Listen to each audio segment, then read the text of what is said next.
நாடு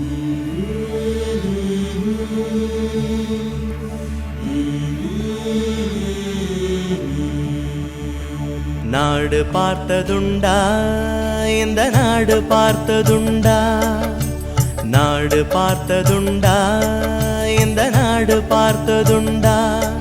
தன் வீடு பார்க்காமல் வாழ்வு பார்க்காமல் இந்த நாடு முன்னேற நாளும் உழைத்தவனை நாடு பார்த்ததுண்டா, இந்த நாடு பார்த்ததுண்டா, நாடு பார்த்ததுண்டா, இந்த நாடு பார்த்ததுண்டா.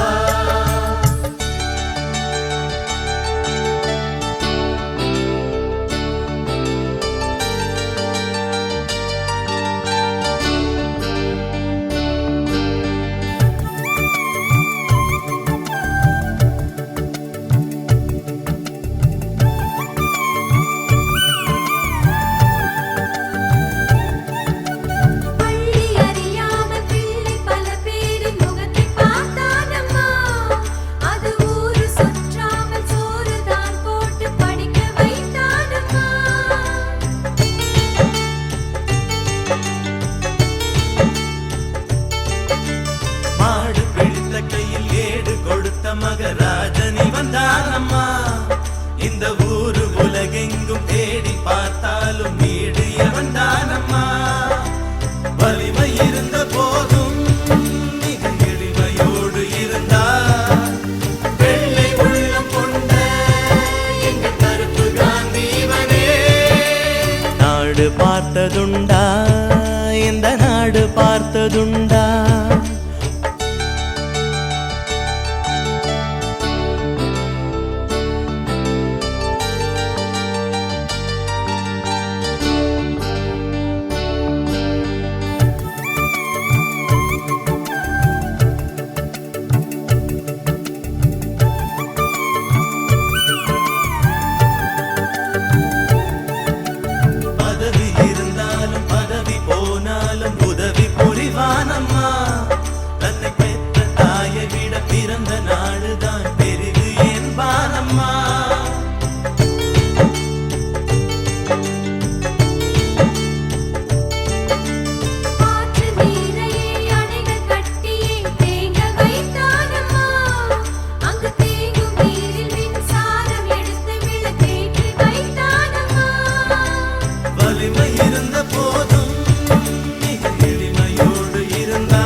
நாடு பார்த்ததுண்டா, இந்த நாடு பார்த்ததுண்டா. தன் வீடு பார்க்காமல் வாழ்வு பார்க்காமல் இந்த நாடு முன்னேற நாளும் உழைத்தவனை நாடு பார்த்ததுண்டா, இந்த நாடு பார்த்ததுண்டா.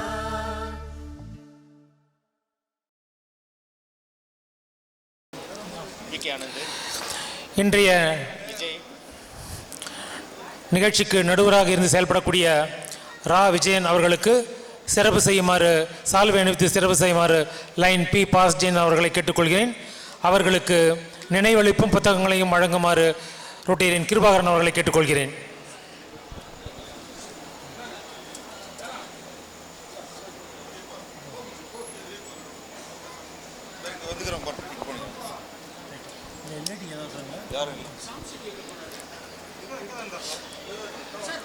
மக்கள் ரசனை என்ற அணியில் பேச வந்துள்ள நியூஸ் 7 பொறுப்பாசிரியர் சுகிதா சாரங்கன் அவர்களுக்கு ரொட்டேரியன் டிஆர் சாமிச்செட்டி அவர்கள் சால்வை அணிவித்து சிறப்பு செய்யுமாறும், ரொட்டேரியன் விகே ஆனந்த் அவர்களுக்கு நினைவளிப்பும் புத்தகங்களும் வழங்குமாறு கேட்டுக்கொள்கிறேன். அதே போல சன் நியூஸ் தொலைக்காட்சியினுடைய நெறியாளர் அபிநயா அவர்களுக்கு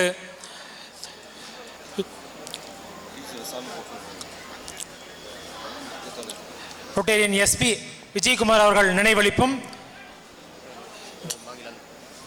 கீதாலட்சுமி ஆசிரியர் அவர்களுக்கு சால்வை அணிவித்து சிறப்பு செய்யுமாறு கேட்டுக்கொள்கிறேன்.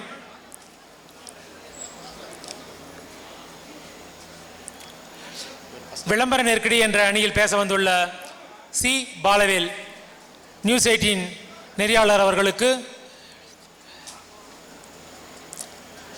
லைன் ஸ்ரீபால் ஜெயின் அவர்கள் சால்வை அணிவிக்குமாறும், அவருக்கு ரொட்டேரியன் வி.கே. ஆனந்த் அவர்கள் நினைவளிப்பும் புத்தகம் வழங்குமாறு கேட்டுக்கொள்கிறேன். நெறியாளர் ஐபிசி தமிழ் தொலைக்காட்சியை சேர்ந்த மணிமாறன் அவர்களுக்கு வி.கே. ஆனந்த் அவர்கள் சால்வை அணிவிக்குமாறும்,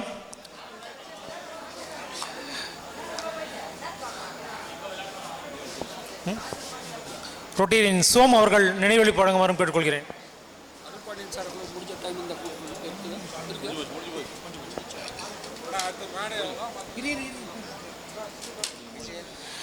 இன்றைய பட்டிமன்ற தலைப்பு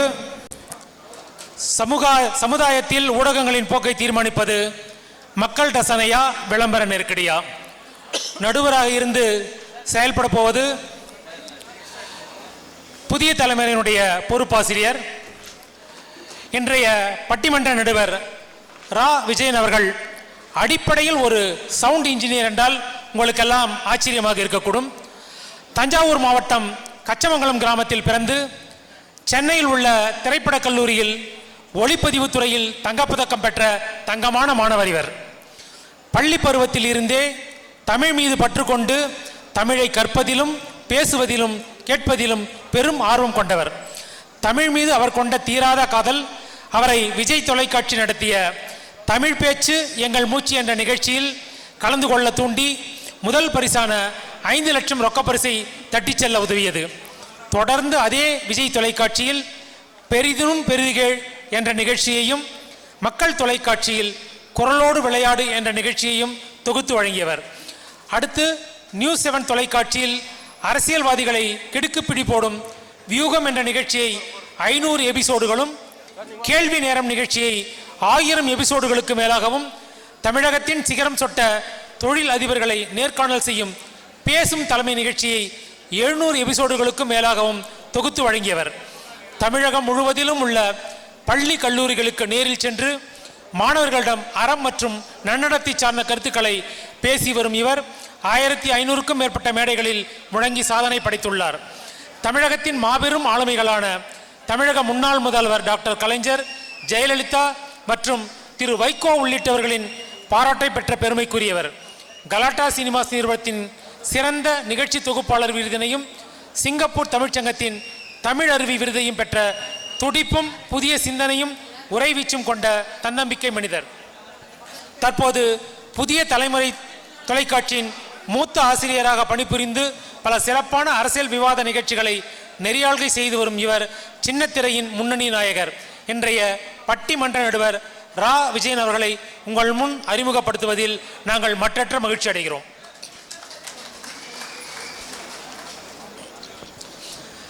அடுத்ததாக மக்கள் ரசனையே என்ற தலைப்பில் பேச வந்துள்ள நியூஸ் 7 பொறுப்பாசிரியர் சுகிதா சாரங்கன் அவர்கள். தஞ்சை மாவட்டம் பட்டுக்கோட்டை தாலுகா கள்ளம்பட்டி என்னும் கிராமத்தில் பிறந்த சுகிதா சாரங்கராஜ் அவர்கள் மண்ணை தூயவனனார் பெண்கள் மேல்நிலைப் பள்ளியில் கல்வி பயின்றவர். ஆங்கில இலக்கியம் முடித்த இவர் தினமலர், சன் தொலைக்காட்சி, கலைஞர் தொலைக்காட்சி என 18 ஆண்டுகளுக்கு மேலாக ஊடகவியலாளராக பணியாற்றி வருகிறார். தற்போது நியூஸ் 7 தமிழ் தொலைக்காட்சியின் பொறுப்பாசிரியராகவும் அதன் டிஜிட்டல் பிரிவின் தலைமை அதிகாரியாகவும் பணியாற்றி வருகிறார். அரசியல் சமூகம் சார்ந்த விவாத நிகழ்ச்சிகள், குறிப்பாக தமிழ்நாட்டின் செய்தி ஊடகங்களில் நம்பர் 1 விவாத நிகழ்ச்சியான கேள்வி நேரம் அரசியல் விவாத நிகழ்ச்சியை நெறியாள்கை செய்து வருகிறார். தமிழ் தொலைக்காட்சி வரலாற்றில் அரசியல் விவாத நிகழ்ச்சியை நெறியாள்கை செய்த முதல் பெண் நெறியாளர் இவர். விவாத நிகழ்ச்சிகளோடு பல்வேறு அரசியல் தலைவர்களை வீகம் நிகழ்ச்சிக்காக பேட்டி கண்டுள்ளார். இவர் எழுதிய பாலின சமத்துவம் தொடர்பான பல்வேறு கட்டுரைகள் மற்றும் நிகழ்ச்சிகள், சிறப்பு செய்திகள் மற்றும் நெறியாள்கைக்காக 6 முறை லாட்லி விருதினை தேசிய அளவில் பெற்றுள்ளார். இவர் ஒரு காதலும் ஒரு சொம்பு தண்ணீரும் என்ற கவிதை தொகுப்பும், சமூகமும் தேசிய விருப்பமும் என்ற கட்டுரை தொகுப்பும் என 2 நூல்கள் எழுதியுள்ளார். பாலின சமத்துவம் தொடர்பாக இவர் பல்வேறு இதழ்களிலும் இணையதளங்களில் எழுதிய கட்டுரைகளின் தொகுப்பாக தண்டனை களமாகும் பெண்ணுடல் என்ற நூல் தற்போது ஹிஸ்டோரிக்ஸ் பதிப்பகம் வெளியிட்டுள்ளது. அவரை இந்த அரங்கத்தில் அறிமுகப்படுத்துவதில் பெருமை கொள்கிறோம். அடுத்து மக்கள் ரசனையே என்று பேச வந்துள்ள சன் நியூஸ் செய்தி நெறியாளர் அபிநயா அவர்கள். தந்தை பெயர் சுப்பிரமணியன், தாயார் திலகவதி. ஊர் உடுமலைப்பேட்டை அருகில் உள்ள குக்கிராம பகுதியான ராமலிங்கபுரம். விவசாய பின்னணி உள்ள குடும்பம். ஆரம்ப கல்வி ஊரில் உள்ள தொடக்கப்பள்ளியில் பயின்று சிறு வயது முதலே அரசு பள்ளிகளில் படித்தவர். தற்போது முழுவதும் தமிழ் வழி கல்வி பயின்று நிறைய மேடைகளிலும் பேச்சு போட்டிகளிலும் பேசி அனுபவம் மிக்கவர். மறைந்த முதலமைச்சர் கலைஞரின் அண்ணா நூற்றாண்டு விழா பேச்சு போட்டியில் பரிசும் பாராட்டும் பெற்றுள்ளவர். விசுவின் அரட்டை அரங்கம், மக்கள் அரங்கம் போன்ற நிகழ்ச்சிகளில் 7ஆம் வகுப்பு முதலே பங்கேற்ற மிகச்சிறந்த பேச்சாளர். ஆங்கில இலக்கியம் பொள்ளாச்சியில் உள்ள கல்லூரியை பயின்றவர். சேலம் தமிழ்ச்சங்கம் வழங்கிய பெண்பால் புலவர் ஔவையார் விருதை பெற்றவர். என்ஜிஎம் கல்லூரியினுடைய விவேகானந்தர் விருது பெற்றவர். இவரை அறிமுகப்படுத்துவதில் பெருமை கொள்கிறோம். அடுத்தது விளம்பர நெருக்கடியே என்ற அணியில் பேச வந்துள்ள சன் 18 நியூஸை சேர்ந்த நெறியாளர் சி பாலவீர் அவர்கள். எம்ஏ இதழியல் மற்றும் மக்கள் தொடர்பியல், பிஎஸ்சி காட்சி தொடர்பியல், டிஜிட்டல் புகைப்படக்கலை, வாணி சான்றிதழ் பயிற்சி, செய்தி வாசிப்பாளர் போன்ற பல்வேறு பொறுப்புகளை ஏற்றுள்ளவர். நியூஸ் 7 தமிழ்நாடு தொலைக்காட்சியின் துணை செய்தி ஆசிரியர். பள்ளி கல்லூரி காலங்களில் பேச்சு, கட்டுரை, கவிதை போட்டிகளில் பங்கேற்று மாநில அளவிலான கவிதை பேச்சு போட்டிகளில் வெற்றி பெற்றவர். டிஜிட்டல் புகைப்படக்கலை மற்றும் வடிவமைப்பின் இயங்குதல் இயக்குனர். வார மாத இதழ்களில் அரசியல், தன்முனைப்பு, கல்வி, வாழ்வியல் தொடர்பான தொடர்கட்டுகளை எழுதி வருபவர். பள்ளி கல்லூரி தொழில் நிறுவனங்களில் தன்முனைப்பு மற்றும் சிறப்பு கருந்தரங்கங்களில் பேசக்கூடியவர். மேற்கண்ட செயல்பாடுகளுக்காக கலாம் விருது, அக்னி சிறகுகள் விருது, சிறந்த சமூக அக்கறை கொண்ட ஊடகங்களுக்கான விருதை பெற்றவரை இந்த அரங்கில் அறிமுகப்படுத்துவதில் பெருமகிழ்ச்சி அடைகிறோம். அடுத்ததாக ஐபிசி தமிழ் நியூஸை சேர்ந்த நெறியாளர் மணிமாறன் அவர்கள். ஐபிசி தொலைக்காட்சி நெறியாளர், 150க்கும் மேற்பட்ட ஆவணப்படங்களின் இயக்குனர், கவிஞர், எழுத்தாளர், பின்னணி குரல் கலைஞர். புதுச்சேரியைச் சேர்ந்த இவரை இந்த அரங்கில் அறிமுகப்படுத்துவதில் பெருமகிழ்ச்சி அடைகிறோம். தற்பொழுது பட்டிமன்றம் நடுவர் வசம் ஒப்படைக்கப்படுகிறது. சமுதாயத்தில் ஊடகங்களின் போக்கை தீர்மானிப்பது மக்கள் ரசனையா, விளம்பர நெருக்கடியா? இதோ.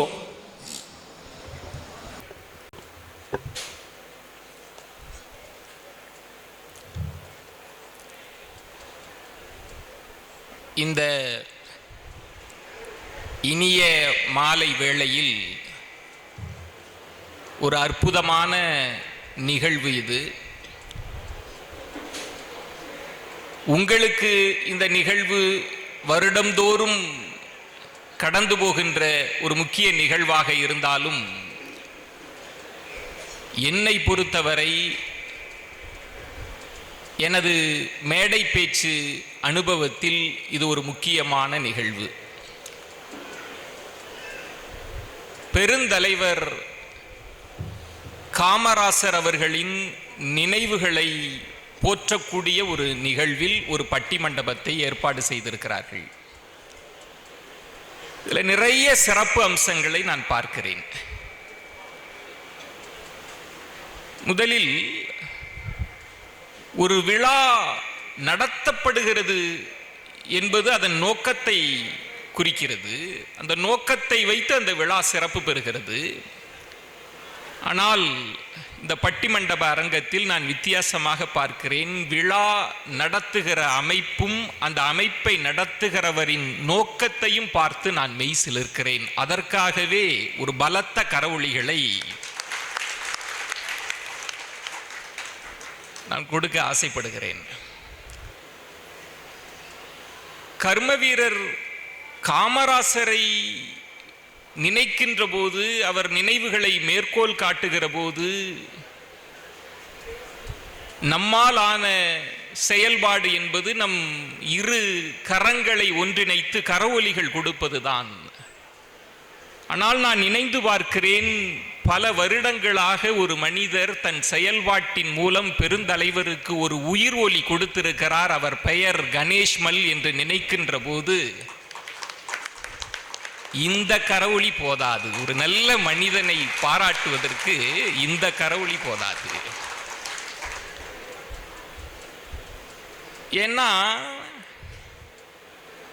முன்னாள் அமைச்சர் வைகை செல்வன் அவர்கள் காமராசரின் நினைவுகளை பகிர்ந்து கொண்டார். ஒரு அருவி போல வார்த்தைகள் வந்து விழும் அவருக்கு. நீங்கள் அந்த நினைவுகள் எல்லாம் காமராசரை பற்றி அறியாதவர்கள் அல்ல. நீங்கள் எல்லா நினைவுகளையும் நீங்கள் அறிந்திருப்பீர்கள். ஆனால் இளைய தலைமுறை என்ன நினைவுகளை சுமந்து கொண்டிருக்கிறது? நான் என் அண்ணன் பசங்கள்லாம் அடுத்த தலைமுறை பசங்களிடமெல்லாம் பேசுகிற போது சொன்னேன், காமராஜரை பற்றி தெரியுமா? அவர் இறந்தபோது முதலமைச்சராக இருந்து இறந்த மனிதரின் சொத்து எவ்வளவு தெரியுமா? சில சட்டைகள், சில வேட்டிகளோடு, சில 100 ரூபாய் தாள்களோடு விடைபெற்ற மகத்தான மனிதன். அவரை பற்றி உனக்கு தெரியுமா அப்படின்னு கேட்டேன். அவன் கேட்டான், ஏன் தெரிஞ்சுக்கணும் அப்படின்னா. எதுக்காக? ஏன் இப்படி பொழைக்க தெரியாத மனுஷரா இருக்கிறாரு? இன்னும் கேட்குறான், ஏன் நேர்மையா இருக்கணும்னு இன்னும் என்ன தேவை இருக்கா? காரணம், இந்த தலைமுறை பிள்ளைகளிடம் ஒரு மகத்தான மனிதர்களை காட்ட இந்த சமூகம் நாம் தவறி இருக்கிறோம். அந்த இடத்தில்தான் இப்படிப்பட்ட மேடைகள், இந்தப்படிப்பட்ட நிகழ்வுகள் முக்கியத்துவம் பெறுகிறது. அதற்காகவே இந்த நிகழ்ச்சியை நான் முத்தாய்ப்பாக கருதுகிறேன். அடுத்து செயலர் எழில் அவர்களை பார்க்கிறேன். ஒரு பக்கம் வெள்ளை சட்டை, இன்னொரு பக்கம் கருப்பு சட்டை. இது ஒன்றும் தமிழக அரசியலில் ஒன்றும் புதிதல்ல. ஒரு பக்கம் பெரியார், இன்னொரு பக்கம் காமராசர். அதன் வழி வழி தோன்றல்களுக்கு தடையேதும் இல்லை என்பதால் இந்த ஆழ்ந்த இந்த இணைபிரியா 2 நட்புக்கு எந்த திஷ்டி பரிகாரமும் வந்துடக்கூடாதுன்றதுக்காகவே நல்ல கரவொலிகளை கொடுங்க. திஷ்டியெல்லாம் ஒளிஞ்சு போயிடும். ரொம்ப சிறப்பான மேடை. நான் நேரடியாக பட்டிமண்டப தலைப்பிற்கு வருவதற்கு முன்பாக ஒரு மகத்தான மனிதரை நினைவு கூறுகிற இடத்தில் ஒரு இளைய பிள்ளையாக நான் எப்படி பார்க்கிறேன் என்கிற ஒரு செய்தியையும் சொல்ல வேண்டும். ஒரு மகத்தான மேடை இது. பெருந்தலைவரை பற்றி பேசுகிற போது கல்வி கண் திறந்தவர். 2000 ஆண்டுகளுக்கு முன்பு வள்ளுவன் சொல்வான், ஒருமை கண் தான் கற்ற கல்வி ஒருவனுக்கு எழுமையும் ஏமா புடைத்து. 2000 ஆண்டுகளுக்கு முன்பாக ஒரு சமூகம் கல்வியை கொண்டாடி இருக்கிறது. புறநானூற்றிலே ஒரு புலவன் பாடுகிறான். புலவன் என்பவன் மன்னர்களை புகழ்ந்து பாடி யாசித்து பெறக்கூடிய இடத்தில் இருக்கிற புலவன் பாடுகிறான், மன்னனே, நீ உன் தேசத்திற்குள் நீ மன்னனாக இருக்க முடியும். இந்த தேசத்தின் எல்லைகளை கடந்து விட்டால் உனக்கு மதிப்பேதும் இல்லை. ஆனால் கற்றவனுக்கு சென்ற இடமெல்லாம் சிறப்பு என்று நம் புலவன் பாடியிருக்கிறான். கல்வியை கொண்டாடிய சமூகம். அந்த கல்வி கண் திறந்த காமராசர். வைகை செல்வன் ஐயா அவர்கள் குறிப்பிட்டார், கை நாட்டு வைக்கிற பிள்ளை படிக்கணும். ஒரு தலைமுறை, யுகமாக ஒரு தலைமுறை கல்வியால் கடந்து செல்ல வேண்டும் என்று யோசித்த பெருமகனார். நான் ஒரு நுட்பமான செய்தியை சொல்கிறேன் காமராசரை பற்றி. அந்த நினைவுகளை பகிர்ந்து கொண்டு நிகழ்ச்சிக்குள் போகணும். ருஷ்ய பயணத்தை பற்றி வைகை செல்வன் ஐயா அவர்கள் சொன்னார்கள் அல்லவா. ருஷ்யாவிற்கு காமராசர் சென்றபோது காமராசரிடத்தில் பத்திரிகையாளர்கள் கேள்விகள் கேட்கிற போது காமராசரினுடைய அந்த இயல்பு, அந்த வசீகரம், ஒரு பிரமிப்பு அங்க இருக்கிற பத்திரிகையாளர்களிடம் தோன்றுகிறது. அங்க இருக்கிற ருஷ்ய பெண்மணி பத்திரிகையாளர்கள் காமராசரை கேட்கிறார்கள், நீங்க நல்ல வாட்ட சாட்டமா தானே இருக்கிறீங்க, you are a strong man, ஏன் கல்யாணம் பண்ணிக்கல? காமராசருக்கு இந்த கேள்வி பல காலம் தொடர்ந்து கொண்டே இருந்தது. பலர் அவரிடம் இந்த கேள்வியை கேட்டிருக்கிறார்கள். காமராசரின் தாய் அது ஒரு நெருஞ்சி முல்லை போல தன் மகன் திருமணம் செய்து கொள்ளவில்லை என்கிற அந்த கவலை அந்த நெருஞ்சி முள்ளோடு இருந்திருக்கிறாள். நீங்க பார்த்திருப்பீங்க அந்த தாயினுடைய வேதனை. ஆனால் காமராசர் பார்க்கிற ஒவ்வொருவரிடமும் சொல்வது என்ன தெரியுமா? திருமணம் செஞ்சுக்க அப்படின்னு தான் சொல்லுவார். கஷ்டகாலம், வயசானா ஒரு துணை வேணும் ஐயா, திருமணம் செஞ்சுக்க. எல்லாரிடத்திலும் காமராசர் அதைத்தான் சொல்லியிருக்கிறார். நான் நிரம்ப காமராசர் குறித்த ஆவணப்படம் எடுக்கிற போது நிறைய பேரை பேட்டி கண்ட போது சொல்லியிருக்கிறார்கள். பலரிடம் சொல்லியிருக்கிறார், திருமணம் செஞ்சுக்கு, திருமணம் செஞ்சுக்காம இருந்துராதன்னு. அப்படிப்பட்ட காமராசரிடத்தில் தான் அந்த கேள்வி ருஷ்யாவில் எழுப்பப்படுகிறது. ஏன் நீங்க கல்யாணம் பண்ணிக்கல? நான் வியந்து பார்க்கிறேன் காமராசரினுடைய அந்த பதிலை. அந்த மகன், அந்த பெருமகன், நாம் இங்கு அத்தனை பேரும் அவர்கிட்ட கேட்டிருக்கோம் கேள்வி. அதற்கெல்லாம் அவர் அப்ப பதில் சொல்லலை. ஏன் கல்யாணம் பண்ணிக்கலன்னு ருஷ்யாவில் சொல்லி இருக்கிறார். ருஷ்யாவில் சொல்கிறார் அந்த பத்திரிகையாளர்களிடத்தில், எங்க ஊர்ல எல்லாம் ஒரு வழக்கம் உண்டு, குடும்பத்தில் அண்ணங்காரன் இருப்பான், 4 தங்கச்சி இருந்ததுன்னா அந்த குடும்பத்தில் 4 தங்கைகளுக்கு திருமணம் செய்து விட்டுத்தான் அண்ணன் திருமணம் செய்து கொள்வது எங்கள் தமிழ் மரபு. எங்க தமிழ்நாட்டில் இன்னும் நிறைய முதிர்கண்கள் இருக்கிறார்கள். நிறைய பேர் வரதட்சணை கொடுக்க முடியாம கல்யாணம் பண்ணிக்காமல்லாம் இருக்கிறாங்க.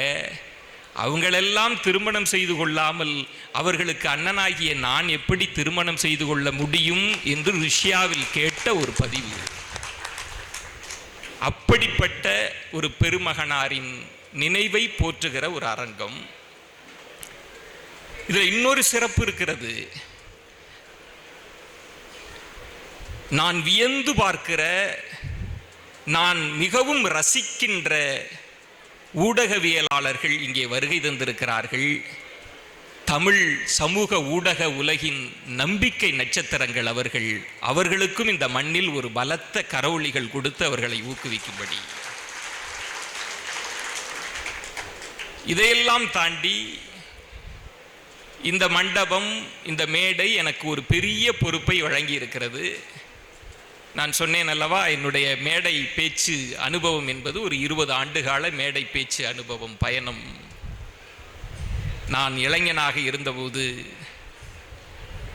சிறு வயதில், இப்ப சொல்றார் இப்பயும் இளைஞர் தானே அப்படின்றாரு, 20 ஆண்டுகளுக்கு முன்பு நான் பேசியது பிரகாசம் ஐயா அவர்கள் அழைப்பில் வாணியம்பாடி மண்டபத்தில் பேசியிருக்கிறேன். ஆனால் இன்றைக்கு எனக்கு பதவி உயர்வை நீங்கள் தான் வழங்கி இருக்கிறீர்கள். 20 ஆண்டுகள் கழித்து நடுவர் என்ற பதவியை கொடுத்திருக்கிறீர்கள். சுகிதா அவர்கள் சொன்னார்கள், நீங்கள் நாற்காலியில் உட்காருகிற தோரணையை பார்த்தால் சாலமன் பாப்பையா உட்கார்ற மாதிரியே இருக்கே. அப்படி சேரை போட்டு உட்கார்றப்ப சேரு கொஞ்சம் அப்படித்தான் பண்ணுது. இந்த நாற்காலி சண்டை தானே, அது ஒரு போதையாக தான் இருக்கு. இப்படி ஒரு பெரும் பொறுப்பை கொடுத்துருக்கிறீங்க. நடுவர் பணி என்பது 2 பக்கத்திற்கு நடுவில் இருப்பதல்ல. நடுநிலைமை அப்படின்ற வார்த்தை இங்கே பல இடங்கள்ல தவறா புரிந்து கொள்ளப்படுகிறது. இவர் பண்ணதும் தப்பு இல்லை, இவர் பண்ணதும் தப்பு இல்லை, அது நடுநிலைமை இல்லை. ஏங்க இவர் பண்ணதும் சரிங்க, இவர் பண்ணதும் சரிதாங்க, அதுக்கு பேரும் நடுநிலைமை இல்லை. நடுநிலைமை பற்றி நான் இந்த நடுவர் பொறுப்புக்கு வருகிற போது நான் நினைவுகளை திரும்பி பார்க்கிறேன். ஒரு ஊடகவியலாளனாக உங்களோடு மனம் திறந்து பேச வேண்டும். நான் அரசியல் விவாத நிகழ்ச்சி நீங்கள்லாம் பார்த்துருப்பீங்க. 4 பேரோ 5 பேரோ அரசியல்வாதிகள் வந்து கருத்தா பேசுகிறாங்களா, அடிச்சுக்கிறாங்களா, சண்டை போடுறாங்களான்றதெல்லாம் உங்கள் பார்வைக்கு விட்டுறேன். அந்த சபையில் நான் அமர வேண்டிய பொறுப்பு. இங்கே எல்லாருமே அந்த பொறுப்பை தான் செஞ்சிட்டு இருக்கிறோம். என் தமிழாசிரியரிடம் போய் நான் சொன்னேன், ஐயா இப்படி ஒரு விவாத நிகழ்ச்சியில் நான் நெறியாளராக போகிறேன், உங்கள் தமிழால் என்னை வாழ்த்துங்கள் அப்படின்னு சொன்னேன். அவர் சொன்னார், அரசியலுக்கும் தமிழுக்கும் என்னப்பா சம்பந்தம் அப்படின்னாரு. நான் சொன்னேன், தமிழ் தானேங்க தமிழ்நாட்டில் அரசியலாக இருக்குது, தமிழை விடுத்து அரசியல் ஒன்று தமிழ்நாட்டில் இருக்க முடியுமா ஐயா, வாழ்த்துங்கள் அப்படின்னேன். அப்படியா, எல்லா அரசியல் கட்சிக்காரங்களும் வருவாங்களா? ஆமாங்க ஐயா, எல்லாரும் வரக்கூடிய தொலைக்காட்சி தான், எல்லாரும் பேசக்கூடிய இடம்தான், என்னை வாழ்த்துங்கள் என்ற போது அவர் சொன்னார், திருக்குறளில் ஒரு குறள் இருக்கு அப்படின்னு. என்ன குறள் என்று சொன்னபோது, சமன் செய்து சீர்தூர்க்கும் துலாக்கோல் போல் அப்படின்னு ஒரு குறளை சொன்னார். வள்ளுவன் இந்த மேடையில் சில நல்ல கருத்துக்கள், சிந்தனைகளை உங்கள் வீட்டிற்கு எடுத்து செல்ல வேண்டும் என்பதற்காக, நான் தலைப்புக்குள்ள வரதுக்கு முன்பு சில செய்திகளை சொல்லி வரணுன்றதுக்காக வள்ளுவன் சொல்றான், முன்பெல்லாம் பெரியவர்கள் இருக்கிறீர்கள், அப்பெல்லாம் துலாக்கோல் அதுதான் எடை போடும். எடை போடுகிற கருவி தராசு அல்ல, துலா கோல். அந்த துலா கோலை நீங்க எடை போடுவதற்கு முன்பு துலா கோலை சமன் செய்யணும். அதை நீங்க முதல்ல சமன் செய்தால்தான் அது காட்டக்கூடிய எடை சமனாக இருக்கும், சமநிலையோடு இருக்கும். இதை சொல்லிவிட்டு அவர் என்னிடம் சொன்னார், நீ நிகழ்ச்சிக்கு போவதற்கு முன்பாக இந்த கட்சிக்காரன் அந்த கட்சிக்காரன், இவன் உனக்கு வேண்டப்பட்டவன் இவன் வேண்டப்படாதவன் அப்படி என்ற எண்ணத்தோடு இல்லாமல் உன் மனதை சமன்படுத்தி கொண்டு போ, அது உன் நிகழ்ச்சியை நெறிப்படுத்தும், நீதியை வலுப்படுத்தும் என்று என்னை வாழ்த்தினார். அந்த வாழ்த்துதலை என் சக தோழர்கள் அவர்களுக்கு சொல்லிவிடுகிறேன். நான் நடுநிலையோடு இருப்பேன். யாரும் என்னை இன்ஃப்ளூயன்ஸ் பண்ணிட முடியாது, என்னை செஞ்சிட முடியாதுன்ற உறுதிமொழியோடும் நிறைவாக நான் நன்றி சொல்ல வேண்டியது யாருக்கு என்றால், இன்னைக்கு இந்த ஞாயிறு மாலை வேளையில் 2 சூப்பர் சிங்கர் நிகழ்ச்சி போயிட்டு இருக்கு, 2 டான்ஸ் ஷோ போயிட்டு இருக்கு, 4 மாமியாரை கொலை செய்ய மருமகள் தீட்டிய நாடகங்கள் போயிட்டு இருக்கு. இதையெல்லாம் விடுத்துவிட்டு தமிழுக்கும் எளிமைக்கும் நேர்மைக்கும் உண்மைக்கும் வருகை தந்திருக்கிற என் தமிழ் நெஞ்சங்கள், உங்களுக்குத்தான் பலத்த கரவொலிகளை கொடுக்கணும் என சொல்லி இந்த பட்டி மண்டபத்திற்குள் செல்லணும். இது ரொம்ப வித்தியாசமான முயற்சி.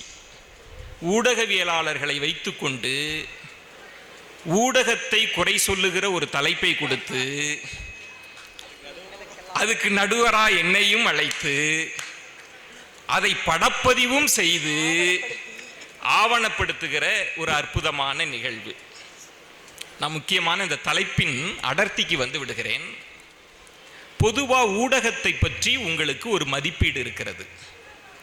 இப்போ நாங்கள் போகிற போக்கில் இப்போ முடிச்சுட்டு போகிறப்ப அத்தனை பேரும் கையை பிடிச்சி 1000 அறிவுரைகளை சொல்லுவீங்க. ஏன்பா காலங்காத்தால டிவியை திறந்தா கள்ளக்காதலியுடன் உல்லாசமாக இருந்த கணவன், இது தேவையா? இதை ஏன்பா போடுறீங்க?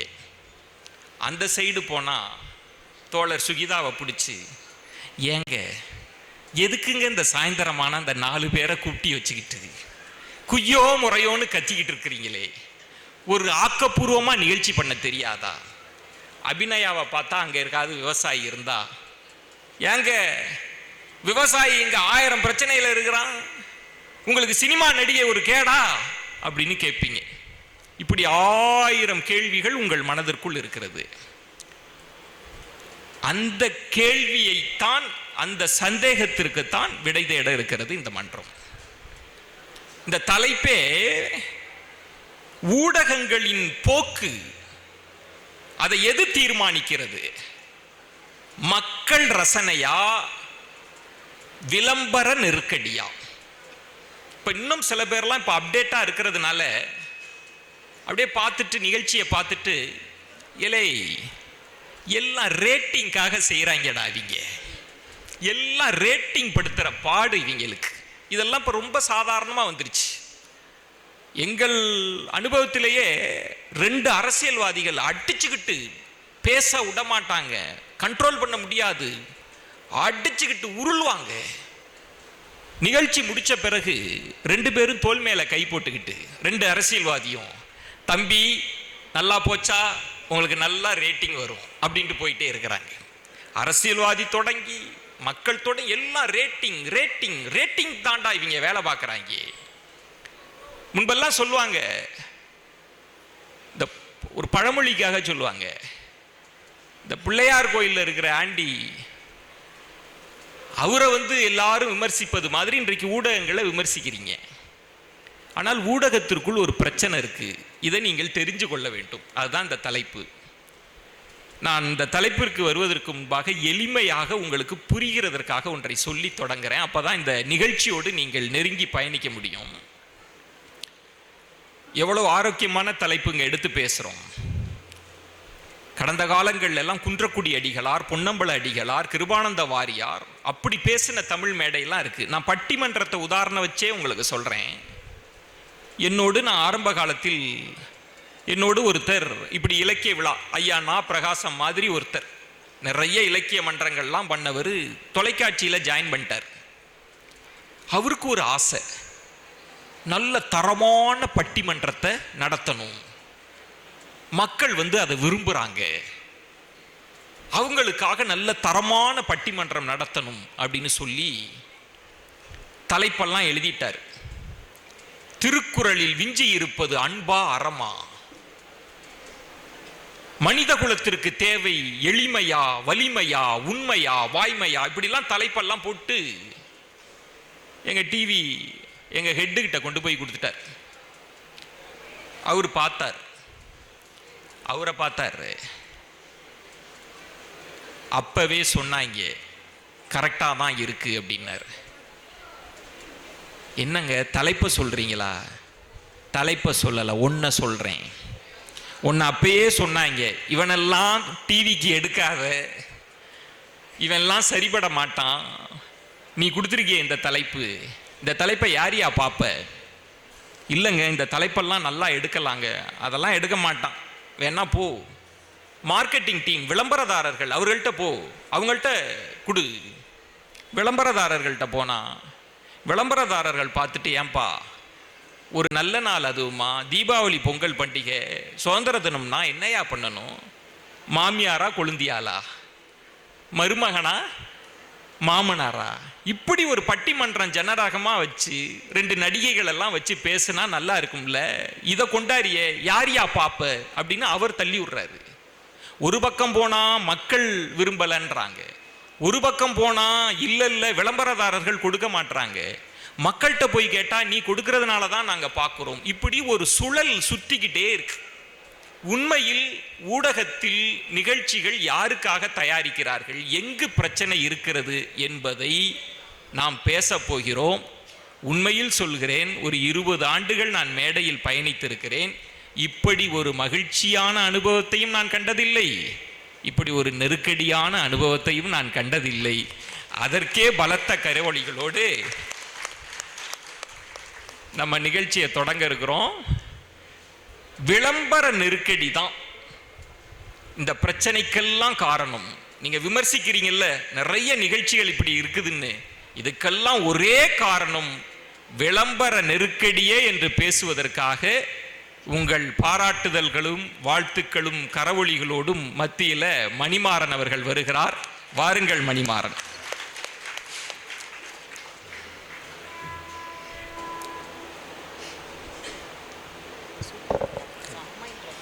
கரும்புக்குள் சுவையாகி அரும்புக்குள் மணமாகி என் நரம்புக்குள் உணர்வாகி என்னை வளர்த்த தமிழே, என்னில் வளரும் தமிழே. பட்டிமன்ற நடுவர் அவர்களுக்கும் இந்த நிகழ்ச்சியின் ஏற்பாட்டாளர்கள் அத்தனை பேருக்கும், ஏற்கனவே சொன்ன மாதிரி எத்தனை நிகழ்ச்சிகள் இருந்தாலும் கூட இங்கு வந்திருக்கும் பார்வையாளர்கள் அத்தனை பேருக்கும், என் அணியினரை போன்றே எதிரணியினரையும் நான் இருக்கும் என் தோழிகள் இருவருக்கும், தகுதி இருந்தும் மேடை தாங்காது என்பதற்காக கீழே அமர்ந்திருக்கும் உங்கள் அத்தனை பேருக்கும் அன்பான மாலை வணக்கம் சொல்லி, நடுவர் அவர்களே, எனக்கு முதல்ல ஒரு ஐயம் இருக்கிறது, அதை தீர்த்து கொண்டு தான் இதற்குள் போக வேண்டும் என்று நினைக்கிறேன். ஊருக்குள்ள 1000 தலைப்புகள் இருக்கு, யாருங்க அது ரூம் போட்டு யோசிப்பாங்களோ? ஊடகங்களின் போக்கை தீர்மானிப்பது விளம்பர நெருக்கடியா மக்களின் ரசனையா? எனக்கு தலைப்பை கேட்ட பிறகு உறக்கம் போச்சு. இதில் நம்ம என்னத்தை சொல்றது? யார் வெற்றி அடைந்தாலும் அது நூல் இழையிலான வெற்றியாகத்தான் இருக்கும், அதில் எந்த மாற்று கருத்தும் இல்லை. அப்படி ஒரு தலைப்பு, இந்த தலைப்பை தேர்ந்தெடுத்தமைக்கே இந்த ஊரை சேர்ந்தவர்களுக்கு, இந்த நிகழ்ச்சி ஏற்பாட்டர்களுக்கு மிகப்பெரிய பாராட்டுதலை நீங்களே கொடுத்து விடலாம். அப்படி ஒரு தலைப்பு இது. எத்தனை மேடை கண்டிருக்கிறோம், இப்படி ஒரு தலைப்பை பார்த்ததே இல்லை என்று எங்கள் நடுவர் சொல்வது நிதர்சனம். அப்படி தான் இருக்கு. நிகழ்ச்சிக்குள்ளே போகலாம். நீங்கள் எந்த நிகழ்ச்சி வேணால் எடுத்துக்கோங்க, ஊடகம்னு எடுத்துக்கிட்டோம்னாக்கா எல்லா ஊடகத்தையும் நம்ம பொதுவாகத்தான் பார்க்க வேண்டும். சுகமோ துக்கமோ விளம்பரம் இல்லாத நிகழ்ச்சியை இங்கே இருக்கிற யாராவது பார்த்துருக்கீங்களா? இல்லை நீங்களே மனசாட்சியோடு சொல்லுங்கள். விளம்பரம் இல்லாத எந்த நிகழ்ச்சியும் பார்க்கவே முடியாது என்றால் காரணம் விளம்பர நெருக்கடியோதான் ஊடகம் பயணித்துக் கொண்டிருக்கிறது. அதுதான் காரணமாக உங்க எல்லாருக்கும் தெரியும். மக்களின் மனங்களை கவர்ந்தவர், இன்றும் தன்னுடைய குரலால் கானத்தை காற்றில் கரைத்து விட்டு சென்றிருப்பவர் எஸ்பி பாலசுப்ரமணியம். அவருடைய மறைவுக்கு நான் தான் உட்கார்ந்துட்டு தொகுப்பாளர் உட்கார்ந்து அந்த செய்தியை கொடுத்துட்டு இருக்கிறேன். அங்கு தொடங்கி அவர் முகத்தில் மண்ணை போட்டு மூடும் வரை நான் பேசிக்கொண்டே இருக்கிறேன். நடுவில் விளம்பரம் போடணும். ஏப்பா, நான் நேசிக்கின்ற செய்தியாளர்லாம் விட்டுடுங்க, நான் நேசிக்கின்ற ஒரு கலைஞன் தவறிவிட்டால் அவனை பற்றி கண்ணீர் மல்க நான் பேசிக் கொண்டிருக்கிறேன். மணி போதும், அப்படியே நிறுத்து, அப்படியே நான் ஒரு மியூசிக் போட்டு விளம்பரத்தை போட்டுக்கிறேன்.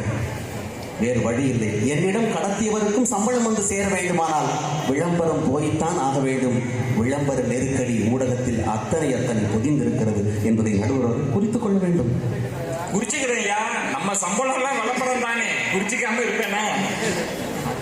செய்தித்தாள் பார்க்குறோம், விளம்பரங்கள் வருந்துகிறோம்னு வருதுங்க. அது முதல் பக்கத்தில் வரணுமா, மூன்றாவது பக்கத்தில் வரணுமா அப்படின்றதுக்கு ரசனை முக்கியம் அல்ல. நான் பணம் கொடுப்பேன், நான் சொல்லும் இடத்தில் இந்த அளவில் வர வேண்டும் என்று அவன் சொல்லுகிறான் என்றால் அங்கே விளம்பர நெருக்கடி ஊடகத்துக்கு இருக்கிறதா இல்லையா என்பதை உங்கள் பார்வைக்கு விட்டு விடுகிறேன். காரணம் இருக்கிறது. ஆம்பூரில் எனக்கு அன்னை பூமியாக மாறிவிட்டது. அத்தனை நிகழ்ச்சிகளை ஆம்பூரில் நான் நிகழ்த்தி இருக்கிறேன்.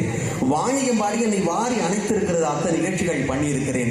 திருப்பூரில் இதுவரை நான் வந்ததில்லை என்று எங்கள் கூட்டாளி நடுவரிடம் சொன்னபோது, உங்களுக்கு திருப்பு முனையாக இருக்கும் அப்படிப்பட்ட மக்கள் இங்க திருப்பத்தூரில் இருக்கிறார்கள். திருப்பத்தூர் மக்கள் அப்படி அன்புக்கு பேர் போனவர்கள், உங்களுக்கு திருப்பதி கொடுக்கும் என்று திருப்பத்தூர் மக்களை பற்றி அப்படி சொன்னார். அப்படியானால் நீங்கள் சிந்தித்து பார்க்க வேண்டும். இந்த ஊடகத்தின் நெருக்கடி விளம்பரத்தில் இருக்கிற விளம்பரம் தான் அப்படின்றதை எடுத்து சொல்லும்போது அவர்கள் ஏற்றுக்கொள்வார்கள் என்பதை எனக்கு கடத்தி இருக்கிறார். நல்லா யோசிச்சு பாருங்க. ஒரு நிகழ்ச்சி 7 நிமிடம், அதாவது அரை மணி நேர நிகழ்ச்சின்னு வச்சுக்கோங்க. உங்க பேச்சுக்கு சொல்றேன். ஊடகத்தில் நான் குழந்தை நபர்கள் அரை மணி நேர நிகழ்ச்சினா 23 நிமிடங்களுக்குள்ளாக முடித்துக் கொடுக்க வேண்டிய அவசியம் எங்களுக்கு இருக்கிறது.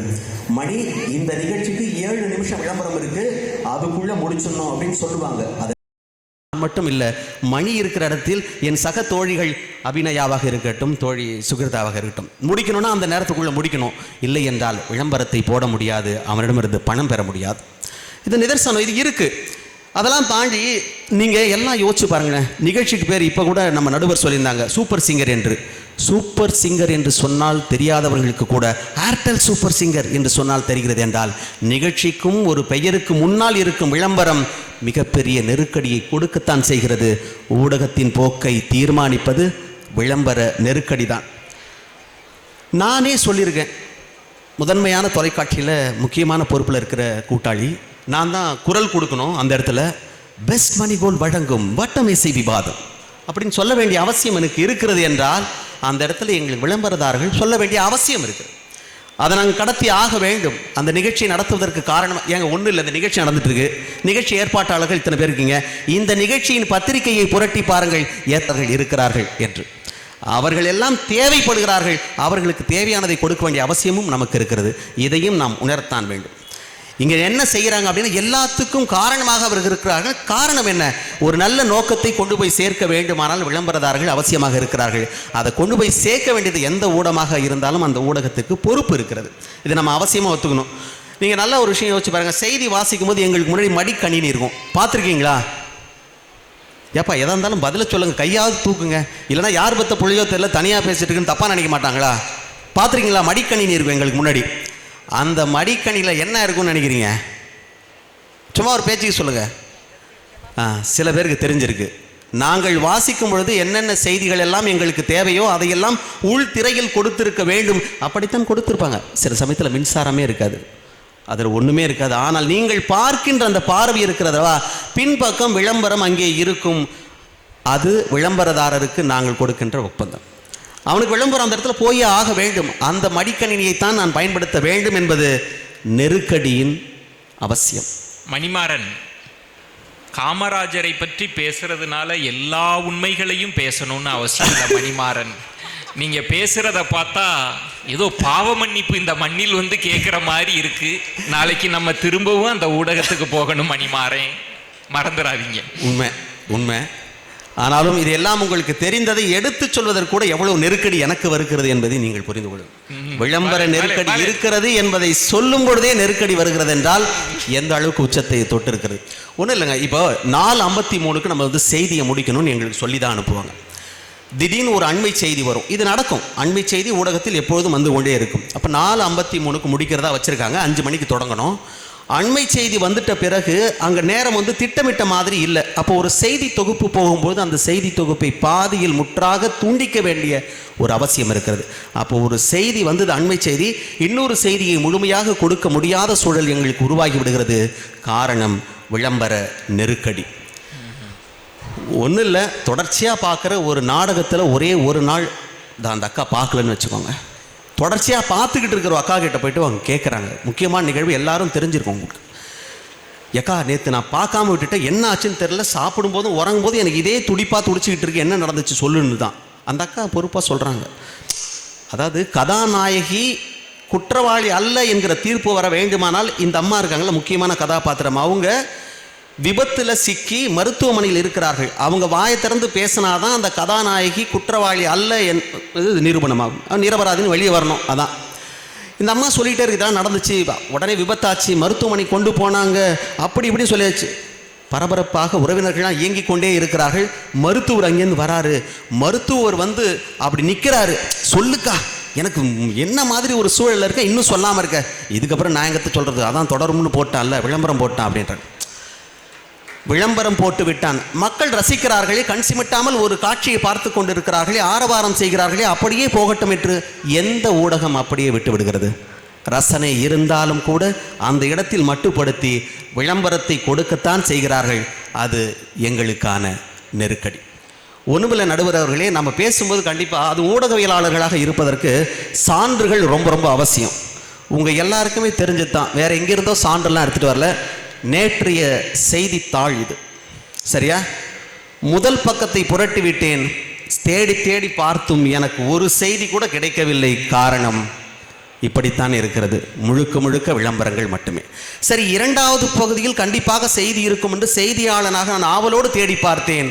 மீண்டும் அப்படித்தான், செய்தி எங்கே இருக்கிறது என்பதை தேடித்தான் பார்த்தேன். தேடி தேடி 4 வரி செய்திகளை மட்டுமே பார்க்க முடிந்தது.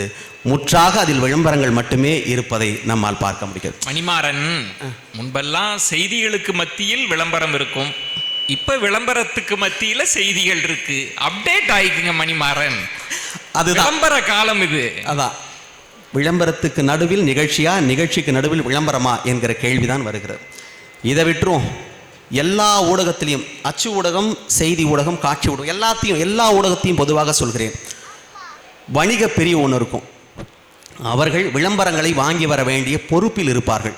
அவர்களுக்கு இலக்கு நிர்ணயிக்கப்படும். எல்லா துறையிலையும் இருக்கிறது தான், நான் யாரையும் இந்த துறை அந்த துறைன்னு சொல்ல, எல்லா துறையில் இருப்பவர்களுக்கு, வணிக பிரிவில் இருக்கிறவங்களுக்கு குறிப்பாக இத்தனை லட்சம் அப்படின்றது இலக்கை தீர்மானம் செய்வார்கள்.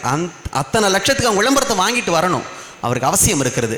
அந்த இலக்கை தொட்டு விட்டால் அடுத்ததாக இன்னொரு அடுத்த இலக்கு 10 லட்சம் என்றால் அடுத்ததாக 12 லட்சம் ரூபாய்க்கு விளம்பரங்களை வாங்கி வர வேண்டும் என்கிற நிர்பந்தம் இருக்கிறது. எல்லாவற்றுக்கும் காரணம் விளம்பரம் வந்தால்தான் ஒட்டுமொத்த ஊடக பணியாளர்களுக்கும் ஊதியம் கிடைக்கும். வேற வழி இல்லை. இதில் சரியா தப்பான்னு பேசுறது ஒன்றுமே இல்லை. விளம்பரங்கள் அத்தனை நெருக்கடிகளை கொடுக்கின்றன.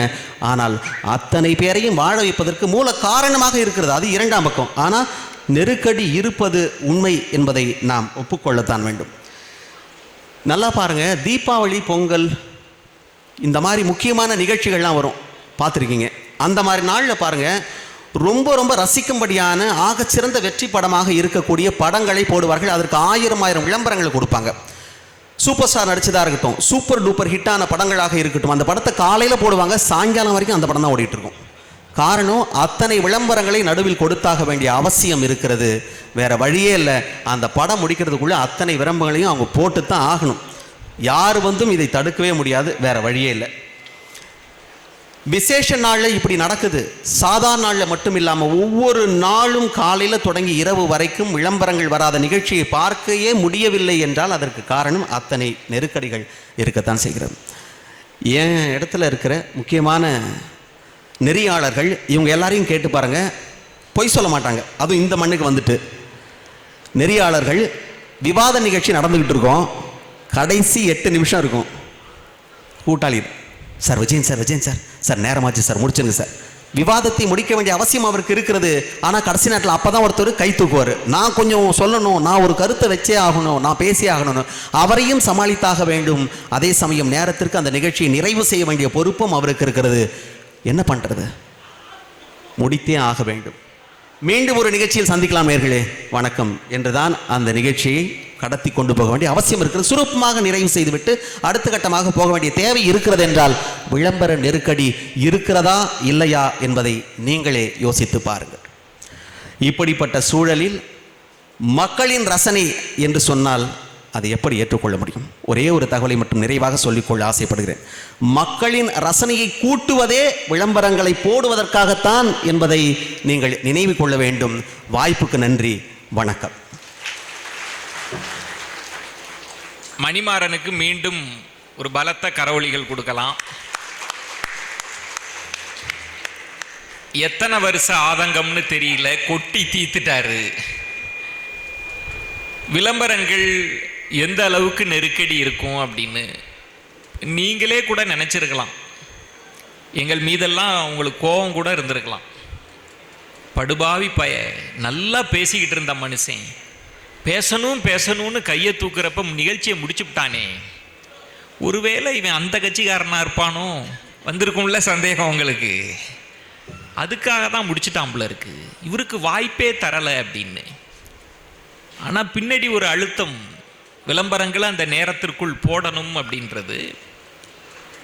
விளம்பரத்திற்காக நிகழ்ச்சிகள் நீ என்னைக்காவது யோசிச்சு பார்த்துருக்கீங்களா? சுதந்திர தினம் வரப்போகுது, சுதந்திர தின சிறப்பு நிகழ்ச்சிகள்லாம் வரும். எத்தனை தியாகிகள் பேட்டிகள் பார்ப்பீங்க நீங்க இல்லையா? காலையில் யாருமே பார்க்காத 5:30 மணிக்கு ஒரு தியாகியை எடுத்து போட்டு முடிச்சிருவாங்க. நமிதாவுடன் நயமான சந்திப்பு, சமந்தாவுடன் சந்தோஷமான சந்திப்பு. சுதந்திர தினம் பூரா இருக்கும், 2 படம் போடுவாங்க. என்னைக்காவது யோசிச்சிருக்கீங்களா நீங்கள்? சுதந்திர தினத்துக்கும் நமிதாவுக்கும் என்ன சம்பந்தம்? நான் அவங்கள சிறுமைப்படுத்துறதுக்காக சொல்லலை. என்னைக்காவது யோசிச்சிருக்கிறீங்களா? அதைத்தான் மணிமாறன் கேட்டிருக்கிறார். விளம்பரங்கள், விளம்பரத்திற்காக நிகழ்ச்சி வருகிறது, மக்களுக்காக இல்லை, விளம்பரத்திற்காகத்தான் நிகழ்ச்சி என்று அவர் முன்வைத்திருக்கிறார். அப்படிலாம் இல்லை, மக்கள் ரசனையில் பிரச்சனை இருக்கு. மக்களின் ரசனைக்காகத்தான் நிகழ்ச்சிகள் வடிவமைக்கப்படுகின்றன. அது நல்லதா இருக்கலாம், கெட்டதா இருக்கலாம். குற்றம் நடந்தது என்ன, 7 மணிக்கு ஏன் போடுறாங்க? மக்கள் விரும்புறாங்க, பிரச்சனை மக்களிடத்தில் என்று பேசுவதற்காக திருமிகு சுகிதா அவர்களை உங்கள் பலத்த கரவொலிகளுக்கு மத்தியில் அழைக்கிறேன். வாருங்கள் சுகிதா.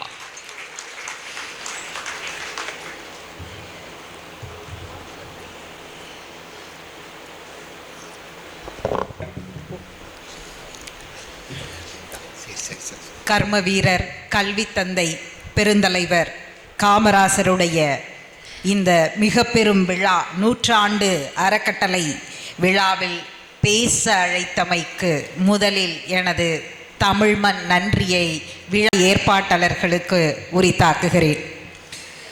நடுவர் அவர்களுக்கும் சக தோழமைகளுக்கும் எனது அன்பும் நன்றியும் வாழ்த்துக்களும். இதற்கு முன்பு நடுவர் அவர்களே, வழக்கமாக நீங்கள் சொன்னீங்க நான் உண்மையை தான் பேசுவேன், இங்கே நான் நடுநிலையோடு இருப்பேன் அப்படின்னு. அதை திரும்ப உங்களுக்கு ஞாபகப்படுத்திக்கிறேன். ஆகட்டும் பார்க்கலாம் எங்கள் எல்லாருக்கும் கொடுத்த புக்குடைய தலைப்பு பெயர், நூலுடைய தலைப்பு பெயர். உண்மையாகவே நான் பட்டிமன்றம் இது வரைக்கும் பேசினதில்லை. 20 ஆண்டுகளாக பல மேடைகளில் பேசியிருக்கிறேன், பட்டிமன்றம் பேசினதில்லை. ஆகட்டும் பார்க்கலாம்னு தான் நானும் வந்திருக்கேன் இன்னைக்கு. சிறப்பு. அது என் மீது உள்ள நம்பிக்கையா இல்ல பார்வையாளர்கள் மீது கொண்ட நம்பிக்கையா? நீங்களே சொல்லிட்டீங்க, ஞாயிற்றுக்கிழமை மாலை தொலைக்காட்சிகளில் என்னென்ன நிகழ்ச்சியெல்லாம் இருக்கும்னு. அதெல்லாம் விட்டுட்டு சென்னையில் மிகப்பெரிய ஆளுமைகள் வெளியிடுகிற நூல் வெளியீட்டு விழாவுக்கே 50 பேருக்கு மேலே இலக்கிய விழாக்கு வர்றதில்ல. 500 பேருக்கிட்ட வந்திருக்க இந்த தமிழ் சொந்தங்களை நம்பிக்கையோட சொல்றேன் நான், வச்சுக்கோங்க. இதை நான் உங்களுக்காக புகழுக்காக இந்த மேடையில் சொல்லலை. உண்மையாக இதையும் கூட போய் நீங்கள் யூடியூப்ல வலைதளங்களில் தான் பார்க்க முடியும். சென்னையில் நடக்கக்கூடிய மிகப்பெரிய அறிஞர்கள் பங்கேற்கக்கூடிய நூல் வெளியீட்டு விழாக்கள்லேருந்து இலக்கிய விழாக்களில் எவ்வளவு பேர் கலந்துக்கிறாங்கன்னு பார்த்தீங்கன்னா இந்த கூட்டம் எவ்வளவு பெரிய கூட்டம் என்பது தமிழுக்கு கிடைத்திருக்கக்கூடிய பெருமை. அதை திருப்பத்தூர் தந்திருக்கிறது. விழா ஏற்பாட்டாளர்களுக்கு நன்றி. சரி, விஷயத்துக்கு வருவோம். சமீபத்தில் எனக்கு உண்மையாக காது பிரச்சனை. இதை நான் பேச்சுக்காகலாம் பேசலை, இங்கே பேசுறது எல்லாமே உண்மை மட்டுமே. காது பிரச்சனைன்னு நான் டாக்டர் கிட்ட போனேன். அப்போ டாக்டர் கேட்டாங்க, உங்களுக்கு தண்ணி போயிருக்கா எல்லாம் என் முன்னாடியே ஸ்கேன் பண்ணி எல்லாம் பார்த்தாரு. பார்த்துட்டு நீங்கள் ஏதாவது ரேடியோ சிஸ்டமேட்டிக்காக நிறைய ப்ளூடூத் கேட்பீங்களான்னு. எனக்கு ப்ளூடூத் போடவே பிடிக்காது, கேட்க மாட்டேன். ஹேண்ட்ஸ் ஃப்ரீ எதுவுமே போட மாட்டேன். அப்புறம் எப்படி உங்களுக்கு அப்படி டாக் பேக்குன்னு ஒன்று போடுவேன் டாக்டர் அப்படின்னு. என்னன்னு கேட்டார் டாக்டர். அது டாக்டர் நாங்கள் பேசிகிட்டு இருக்கோம்ல, அப்போ பின்னாடி இருந்து எங்களுக்கு செய்திகளை சொல்லுவாங்க, சில விஷயங்கள் தகவல்களை ஓ நீங்கள் பேசுகிறது எதுவுமே நீங்கள் பேசுகிறது இல்லையா, உங்களுக்கு பின்னாடி இருந்து சொல்லி கொடுப்பாங்களா, 20 வருஷமா அப்படி தான் பேசிகிட்டு இருக்கீங்களான்னு கேட்டார். இல்லை டாக்டர், நானாக தான் டாக்டர் பேசுகிறேன், ஆனால் பிரேக் விடணும்ல டாக்டர், பிரேக்கு விடுங்க பிரேக்கு விடுங்க பிரேக்கு விடுங்கன்னு கத்துவாங்க டாக்டர், அதுக்காகவாவது அதை நாங்கள் போட்டுக்கணும் டாக்டர் அப்படின்னு சொன்னேன். அப்ப என் காதை கொடுத்துட்டு மக்கள் ரசனைக்காக நான் வேலை பார்த்துக்கிட்டு இருக்கேங்கிறத பதிவு பண்ணிட்டு, இதுதான் இப்ப இந்த மேடையில் பிக் பிரேக்கிங். ஏன்னா அப்ப என்ன சொல்லிட்டாருன்னா, அந்த ரேடியோ ஆக்டிவ் வேவ்ஸ் உங்களுக்கு இருந்துகிட்டே இருக்கும், அதனால நீங்க காது, உண்மையாவே அவர் அதை தான் சொன்னார், இதுக்கு ஒன்றும் பெரிய மெடிசின்லாம் இல்லம்மா, நான் சும்மா கண்ணை மூடிட்டு எழுதி கொடுக்கறது வேஸ்ட், அதனால இது உங்களோட லைஃப் ஸ்டைல வேற எதுலையும் பாதிக்கல, காது வலியாலாம் வரல, எப்பயாவது இச்சிங் மட்டும் தானே உங்களுக்கு இருக்கு, அப்படியே சரி பண்ணிக்கலாம், அப்படியே ஓட்டிருங்கன்னாரு. உண்மையாவே மருந்து எழுதி கொடுக்கல, நல்ல டாக்டர் அவரை. சரி, விஷயத்துக்கு வருவோம். எனக்கு ரசனை, நான் மக்களை ரசிக்க வைக்க வேண்டும், பொறுப்போடு சிந்திக்கவும் வைக்க வேண்டும்ங்கிற இடத்துல இருந்து மக்களுடைய பார்வைக்காக ஒரு தொலைக்காட்சி, நான் தொலைக்காட்சி பேர் நாங்கள் சார்ந்திருக்கிற யாருமே அதை சொல்ல விரும்பல, கதைகளின் கதைன்னு ஒன்றை ஆவணப்படுத்தணும். அதில் பல எழுத்தாளர்கள்ல நானும் ஒரு எழுத்தாளர். ஒரே வாரம் நடிகை ஸ்ரீதேவியை உங்க எல்லாருக்குமே தெரிஞ்சிருக்கும். நடிகை ஸ்ரீதேவி மரணம், அவருடைய இறுதி பயணம் போகுது. இறுதி பயணம் முடிஞ்சவுனே அவருடைய வாழ்க்கை வரலாறை ஸ்ரீதேவியின் கதைன்னு நான் தான் எழுதுறேன். அவர் இறந்தவுனே ஓரிரவுல உட்காந்து விடிய விடிய 3 மணி வரைக்கும் தூங்காம எழுதின அந்த ஒரு ஆவணப்படத்துக்கான ஸ்கிரிப்ட். அதே வாரம் சிரியாவுடைய போர் சம்பந்தமா, சிரியாவின் போர் சம்பந்தமா, அதாவது ஒரு தாய் குழந்தைக்கு பால் ஊட்டிக்கிட்டு இருக்கும் போதே அப்படியே குண்டடிப்பட்டு இறந்து போகிறாள்.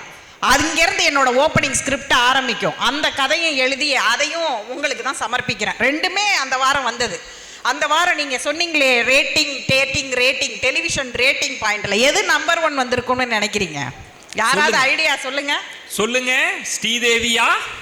ஸ்ரீதேவியா சிரியாவா? நல்ல சத்தமா சொல்லுங்க. ஆமா, இன்ன வரைக்கும் கதைகளின் கதையில அந்தருடைய ரெக்கார்டை பிரேக் பண்ண முடியல. இவ்வளவு எபிசோடு பண்ணியும் ஸ்ரீதேவியின் கதையை தான் நீங்க தேர்ந்தெடுத்தீங்க. இப்ப யார் மேல பிரச்சனைன்னு சொல்லுங்க நடுவர் அவர்களே. ரசனைக்கு நான் என்னை உதாரணமாக வைத்து நான் 2ஐயும் உங்களுக்கு கொடுத்து விட்டேன். ஆனா நீங்க எதை தேர்ந்தெடுக்கிறீங்க அப்படிங்கிற இடத்திலிருந்து இதை நான் சொல்ல விரும்புறேன். சுகிதா அவர்களே, ஸ்ரீதேவி பெயரையெல்லாம் சொல்லி நீங்க நடுவரை தன் பக்கம் ஈர்க்கலாம்னு நினைக்காதீங்க. நான் நடுநிலை தவற மாட்டேன். சரி, சிரியாவின் பக்கம் சிந்தனையோடு அறச்சீற்றத்தோட நிப்பீங்க அப்படிங்கிறதுக்காக நான் அதை பொறுப்போட எழுதுனங்கிறதையும் சொல்லிட்டு, பெரிய அளவுல விளம்பர நெருக்கடி குறித்து தோழர் மணிமாறன் நிறைய சொன்னார். விளம்பர நெருக்கடி அப்படின்னு சமீபத்துல விளம்பரங்கள் குறித்து நானே ஒரு ஆய்வு கட்டுரைக்காக என்னை ஈடுபடுத்திக்கிட்டேன்.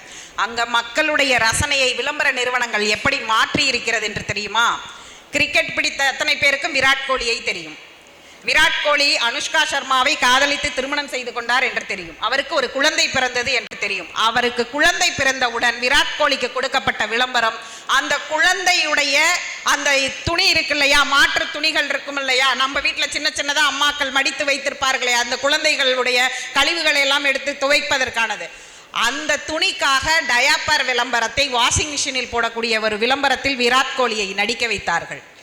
என்றாவது இதை ஆண்கள் நம் வீட்டில் செய்திருப்பார்களா? கேட்டால் குழந்தை வளர்ப்பு என்பது பெண்களுக்கு அம்மாக்களுக்கானது மட்டுமல்ல, அப்பாக்களுக்கானதும் என்று சொல்லி விளம்பரங்களே இன்று சிந்தனைகளை, பாலினை சமத்துவத்தை ஊற்றக்கூடிய இடத்திற்கு மாறி இருக்கின்றன நடுவர்கள் அவர்களே. அதனால விளம்பரம் தான் என்று நாம் கடந்து போய்விட முடியாது. அதற்குள்ளும் ஒரு ரசனை, ஒரு சிந்தனை இருக்கிறது. மக்கள் அதை விரும்புகிறார்கள். மக்களிடம் அதை கொண்டு போய் சேர்க்க வேண்டிய கட்டாயம் இருக்கிறது. இது இதோடு முடிந்து விடவில்லை. வாட்ச் கம்பெனி, நாம் எல்லோரும் கட்டுகிற வாட்ச் கம்பெனிகள் திருநங்கைகளை வைத்து செய்கிறார்கள். முன்னாடி என்றால் உங்களுக்கு விளம்பரம் என்றால் உடனடியாக நினைவுக்கு வருவது அம்மா வீட்டில் வந்து டீ போட்டுக்கிட்டு இருக்கிற மாதிரி ஒரு சீன், அதாவது கிச்சன் சீனா தான் இருக்கும். அப்பா பேப்பர் படிக்கிற மாதிரி ஒரு சீனா இருக்கும். அப்படியான சீன்கள் நிறைய இருக்கும். இப்ப வந்து ஒரு ஆட்டோக்காரருடைய பெண்ணை படிக்க வைக்கிற ஒரு சோப் விளம்பரத்துக்கும் அதுக்கு சம்பந்தமே இல்லை. ஆனால் படிக்க வைக்கிறதை காண்பித்து இதற்காக நீங்கள் குரல் கொடுங்கள், இப்படிதான் விளம்பரம். அப்ப இதெல்லாம் மக்களிடம் கொண்டு போய் சேர்க்கக்கூடிய ரசனையை நிகழ்ச்சி தயாரிப்பாளர்களாகிய நாங்கள் வழங்கி கொண்டிருக்கிறோம். அந்த இடத்திலிருந்து நான் இதை உங்களுக்கு முன்னால் வைக்கிறேன். செய்தி தொலைக்காட்சி ஒரு பக்கம் இயங்கிறது, ஜிஇசி என்று சொல்லக்கூடிய பொழுதுபோக்கு தொலைக்காட்சிகள் இன்னொரு பக்கம் இயங்கிக் கொண்டிருக்கிறது. இங்கே உள்ள பெண்களுக்கெல்லாம் இல்லை ஆண்களுக்குமே தெரிந்திருக்கலாம், தவிர்க்க முடியாத காரணங்களால் ஆண்களுக்கும் தெரிந்திருக்கலாம். நான் இப்போது உண்மையாகவே நான் வந்து கூகுள் பண்ணி பார்த்து இந்த பெயர்களை எல்லாம் எழுதி வந்தேன். நான் பெயர்களை மட்டும் சொல்கிறேன், உங்களுக்கு தெரியும். சுந்தரி, கயல், இனியா, இந்த பெயர்கள் எல்லாம் தெரிகிறதா? யாருக்கெல்லாம் தெரிகிறது? இது இவ்வளவு பேர் ஆண்கள் கை தூக்குகிறார்கள். நாடகங்களின் பெயர், சமீபத்தில் வந்து கொண்டிருக்கிற நாடகங்களுடைய பெயர்கள் ஒரு தொலைக்காட்சியில. இந்த அதாவது பெண்கள் வந்து அதிகமாக சீரியல் தான் பார்க்கிறார்கள், செய்தி தொலைக்காட்சிகள் பார்ப்பதில்லை அப்படிங்கிற இடத்தை மாற்றியது முன்னாள் முதலமைச்சருடைய மறைந்த முன்னாள் முதல்வர் ஜெயலலிதாவுடைய அந்த அவருடைய உடல் நலத்திலிருந்து தொடங்கி ஒரு எரா என்றே பிரிக்கலாம். செய்தி ஊடகங்களுடைய காட்சிப்படுத்துதல் விதம் வந்து மாறிய அந்த இடம். அப்ப செய்திகளை கொடுக்கிறோம், தொடர்ந்து அந்த நிறைய பேர் என்கிட்ட பெண்கள் பார்த்தவங்கனே அந்த பிரேக்கிங்க்கு ஒரு மியூசிக் போடுறீங்கல்ல, அது எங்களையெல்லாம் பதட்டமாக்குது, கிச்சனுக்குள்ள நின்னாலே உடியாடுறோம் நாங்கள்லாம் அப்படின்னு சொன்னாங்க. அப்ப செய்தியை பார்க்கக்கூடிய ஆர்வத்தை தூண்டி இருக்கிறது. பல்வேறு விளம்பர நெருக்கடிகள் இருந்தாலும் இன்றைக்கு செய்திகள் பக்கம் பெண்களை மாற்றி இருக்கிறோம். நிறைய பெண்கள் என்னை பார்த்து நீங்க அந்த அரசியல் நிகழ்ச்சி பண்றீங்களேன்னு கேட்பாங்க. அரசியல் நிகழ்ச்சிகளை பெண்கள் பார்க்க ஆரம்பித்திருக்கிறார்கள் என்பதும் ரசனைக்குரிய விஷயம்தான். அதே நேரத்தில் இதனுடைய சதவிகிதம் என்ன என்பதையும் உங்களுடைய பார்வைக்கே நான் விட்டுவிடுகிறேன். இது உண்மையாகவே பெரிய சவாலான ஒன்றுதான். நாம் எல்லோரும் நம்மையே பகுப்பாய்ந்து கொண்டு இந்த நிகழ்ச்சியை நாம் வந்து இவர்களுக்கு வழங்குறது அப்படிங்கிறது வந்து மிகப்பெரிய முக்கியமான ஒன்று.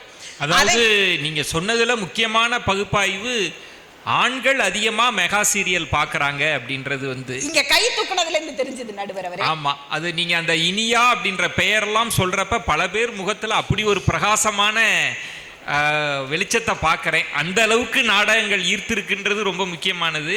பெண்கள் அரசியல் நிகழ்ச்சியை பார்க்குறாங்கன்றது எனக்கு ரொம்ப ஆச்சரியமாக இருக்கு. ஏன்னா வீட்டில் போடுற சண்டையை விட அந்த சண்டை அவங்களுக்கு சுவாரஸ்யமா இருக்குன்னு நினைக்கிறாங்களா தெரியல. தவிர்க்க முடியாமல் 7 மணிக்கு வந்துட்டு அவர் ரிமோட்டை வச்சிருக்கிறாரு, எங்க கைக்கு ரிமோட்டே வரமாட்டேங்குது அப்படின்னு சொல்லக்கூடிய பெண்கள் வேறு வழி இல்லாமல் பார்க்க ஆரம்பித்திருக்கிறார்கள்.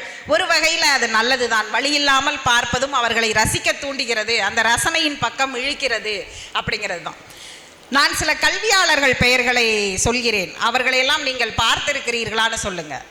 நெடுஞ்செழியன், கல்வியாளர் பிரின்ஸ் கஜேந்திர பாபு, கல்வியாளர் மாலதி, இவர்கள் பெயர்களை எல்லாம் எங்காவது பார்த்திருக்கிறீர்களா, கேட்டிருக்கிறீர்களா? பரவாயில்லை, 1-2 பேர் கைகள் தூக்குகிறீர்கள். எல்லா தொலைக்காட்சிகளிலும் கல்வி சார்ந்த நிகழ்ச்சிகள் வருகிறது. ஆனால் அதற்கு வரக்கூடிய ரேட்டிங், ஸ்ரீதேவிக்கு கொடுத்த ரேட்டிங்கை நீங்க கொடுக்கலையே மக்கா, என்ன பண்றது? அதுக்கு எல்லா தொலைக்காட்சிகளிலும் கல்வி சார்ந்து ஒரு காலையில் இருந்த ஒரு சிந்தனையோட ஒரு செயல்பாடை வடிவமைக்கிறோம். மாணவர்களை வழிகாட்டுதலுக்கு ஒரு நிகழ்ச்சி வடிவமைக்கிறோம். கல்விக்கான நிறைய வந்து மெனக்கடலோட ஒவ்வொரு டீமும் அதுக்காக உழைக்கிறாங்க. இங்கே பார்த்தீங்கன்னா ரேட்டிங் என்ன பார்த்தீங்கன்னா குற்றம்க்கு இருக்கும், கண்டிப்பாக அதற்கான இடம் இருக்கும், அரசியல் நிகழ்ச்சிகளுக்கு இருக்கும். அதை தாண்டி காட்சி ஊடகங்களில் நாம் நிற்க வைக்கக்கூடிய இடங்களில் விவசாயம் சார்ந்து நானும் நடுவர் அவர்களும் 150க்கும் மேற்பட்ட காவிரி போராட்டத்திற்கான நிகழ்ச்சியை செய்திருக்கிறோம். நடுவர் அவர்களை உங்களுக்கு நினைவிருக்கிறதா? நான் ஒரு வார்த்தையை அடிக்கடி சொல்லிட்டு போவேன். நம்ம வந்து மீட்டிங்லாம் முடிஞ்சதுக்கப்புறம் அலுவலகத்தில் டீ கடையில் போய் டீ குடிச்சிட்டு வந்ததுக்கப்புறம் ஒரு வார்த்தை சொல்லுவேன், இன்னைக்கு சாமிக்கு நேர்ந்து விட்டுட்டு போகிறேன் அப்படின்னு. ஞாபகம் இருக்கா? அதை மறக்க முடியுமா? அதை உங்கள்கிட்ட அது என்ன உங்களுக்கு புரியாமல் இருக்கும், என்ன ரெண்டு பேரும் சந்தேக பாஷையில் பேசிக்கிறாங்களே அப்படின்னு. நிறைய அதை விளக்கிடுறேன் சுகிதா. ஏன்னா நம்ம சந்தேக பாஷையில் சொன்னதுனால சந்தேகத்தோடு போயிடக்கூடாதுல்ல. சுகிதா அவர்கள் நிகழ்ச்சி பண்ணுறப்ப விவசாயிகள் போராட்டம் தலைநகர் டெல்லியில் பற்றி எரிந்து கொண்டிருக்கிறது. நான் காவிரி டெல்டா பகுதியை சார்ந்தவர், சுகிதா அவர்களும் சார்ந்தவங்க. நாங்கள் ஒரு நாள்லாம் பேசிப்போம். விவசாயிகள் அங்கே அப்படி உயிருக்காக வாழ்வாதாரத்துக்காக போராடிட்டு இருக்கிறாங்களே, அதையெல்லாம் பற்றி பேசாமல் நம்ம எதோ பேசிகிட்டு இருக்கோமே, அந்த சண்டை இந்த சண்டைலாம் பேசுகிறோமே அப்படின்னு ரொம்ப போராடி, மார்க்கெட்டிங் டீமோடெல்லாம் போராடி விவசாயி தலைப்பை எடுத்து நாங்கள் எல்லாம் நிகழ்ச்சி பண்ணியிருக்கிறோம். அதை தான் சொல்கிறாங்க, சாமிக்கு நேர்ந்து விட்ட ஷோ அப்படின்னு. ஒருத்தர் பார்க்கலை, அதை தான் அவங்க சொல்ல வர்றாங்க. அதை பார்க்காதது மட்டும் இல்லை, அடுத்த வாரம் வியாழக்கிழமை எங்களுக்கு ஒரு மிகப்பெரிய மீட்டிங் நடக்கும். அந்த மீட்டிங்கில் அந்த ஆங்கர் யார் விவசாய ஷோ பண்ணாங்களோ அவங்க செத்தாங்க. அப்போ இது யாருடைய தவறு? விவசாயிகளின் பக்கம் நிற்க வேண்டும் என்பது நாம் எல்லோருமே.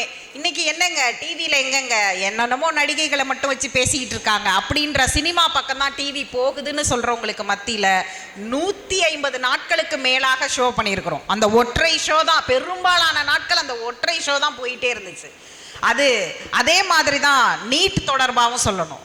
நீட் தொடர்பாக எடுக்கக்கூடிய எந்த ஷோவிற்குமே இதுவரைக்கும் ரேட்டிங் வந்ததே கிடையாது. ஆனால் தமிழ்நாட்டில் ஒரு அரசியல் இருக்கிறது. அந்த அரசியலின் சரி தவறுகளை மக்களின் பார்வையில் என்னவோ அதை அப்படியே கொண்டு போய் சேர்க்க வேண்டியது எங்களுடைய கடமை என்று தொடர்ந்து அந்த ஷோக்களை செய்து கொண்டிருக்கிறோம்.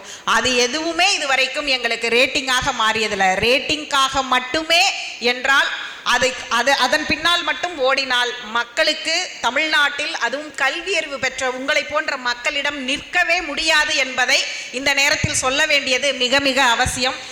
நடுவர் அவர்களே, எனக்கு நேரம் இருக்கிறதா இல்லை பிரேக் கொடுக்க வேண்டிய நேரமா என்பதையும் தெரிந்து கொண்டால் டாக் பேக் இல்லாமல் நேராகவே சொல்லிவிட்டீர்கள் என்றால் நான் தொடருவேன். இல்லைப்பா, இப்போ நடுவருக்கும் முடியாது. நம்மளோட ஸ்பான்சர்ஸ் அங்கே நமக்கு முன்னாடி உட்காந்துருக்குறாங்க.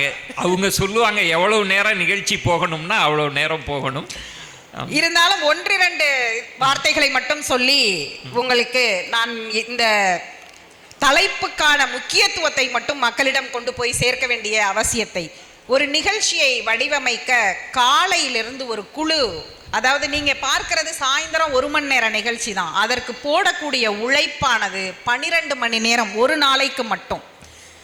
நள்ளிரவெல்லாம் நாங்கள் தலைப்பை, விடிய காலையில கெஸ்ட்டை தூக்கத்தில் எழுப்பெல்லாம் நாங்கள் தலைப்பை மாற்றிருக்கோம். விடிய காலையில் ஷோவுக்கு 3 மணிக்கெல்லாம் மாற்றிருக்கிறோம்.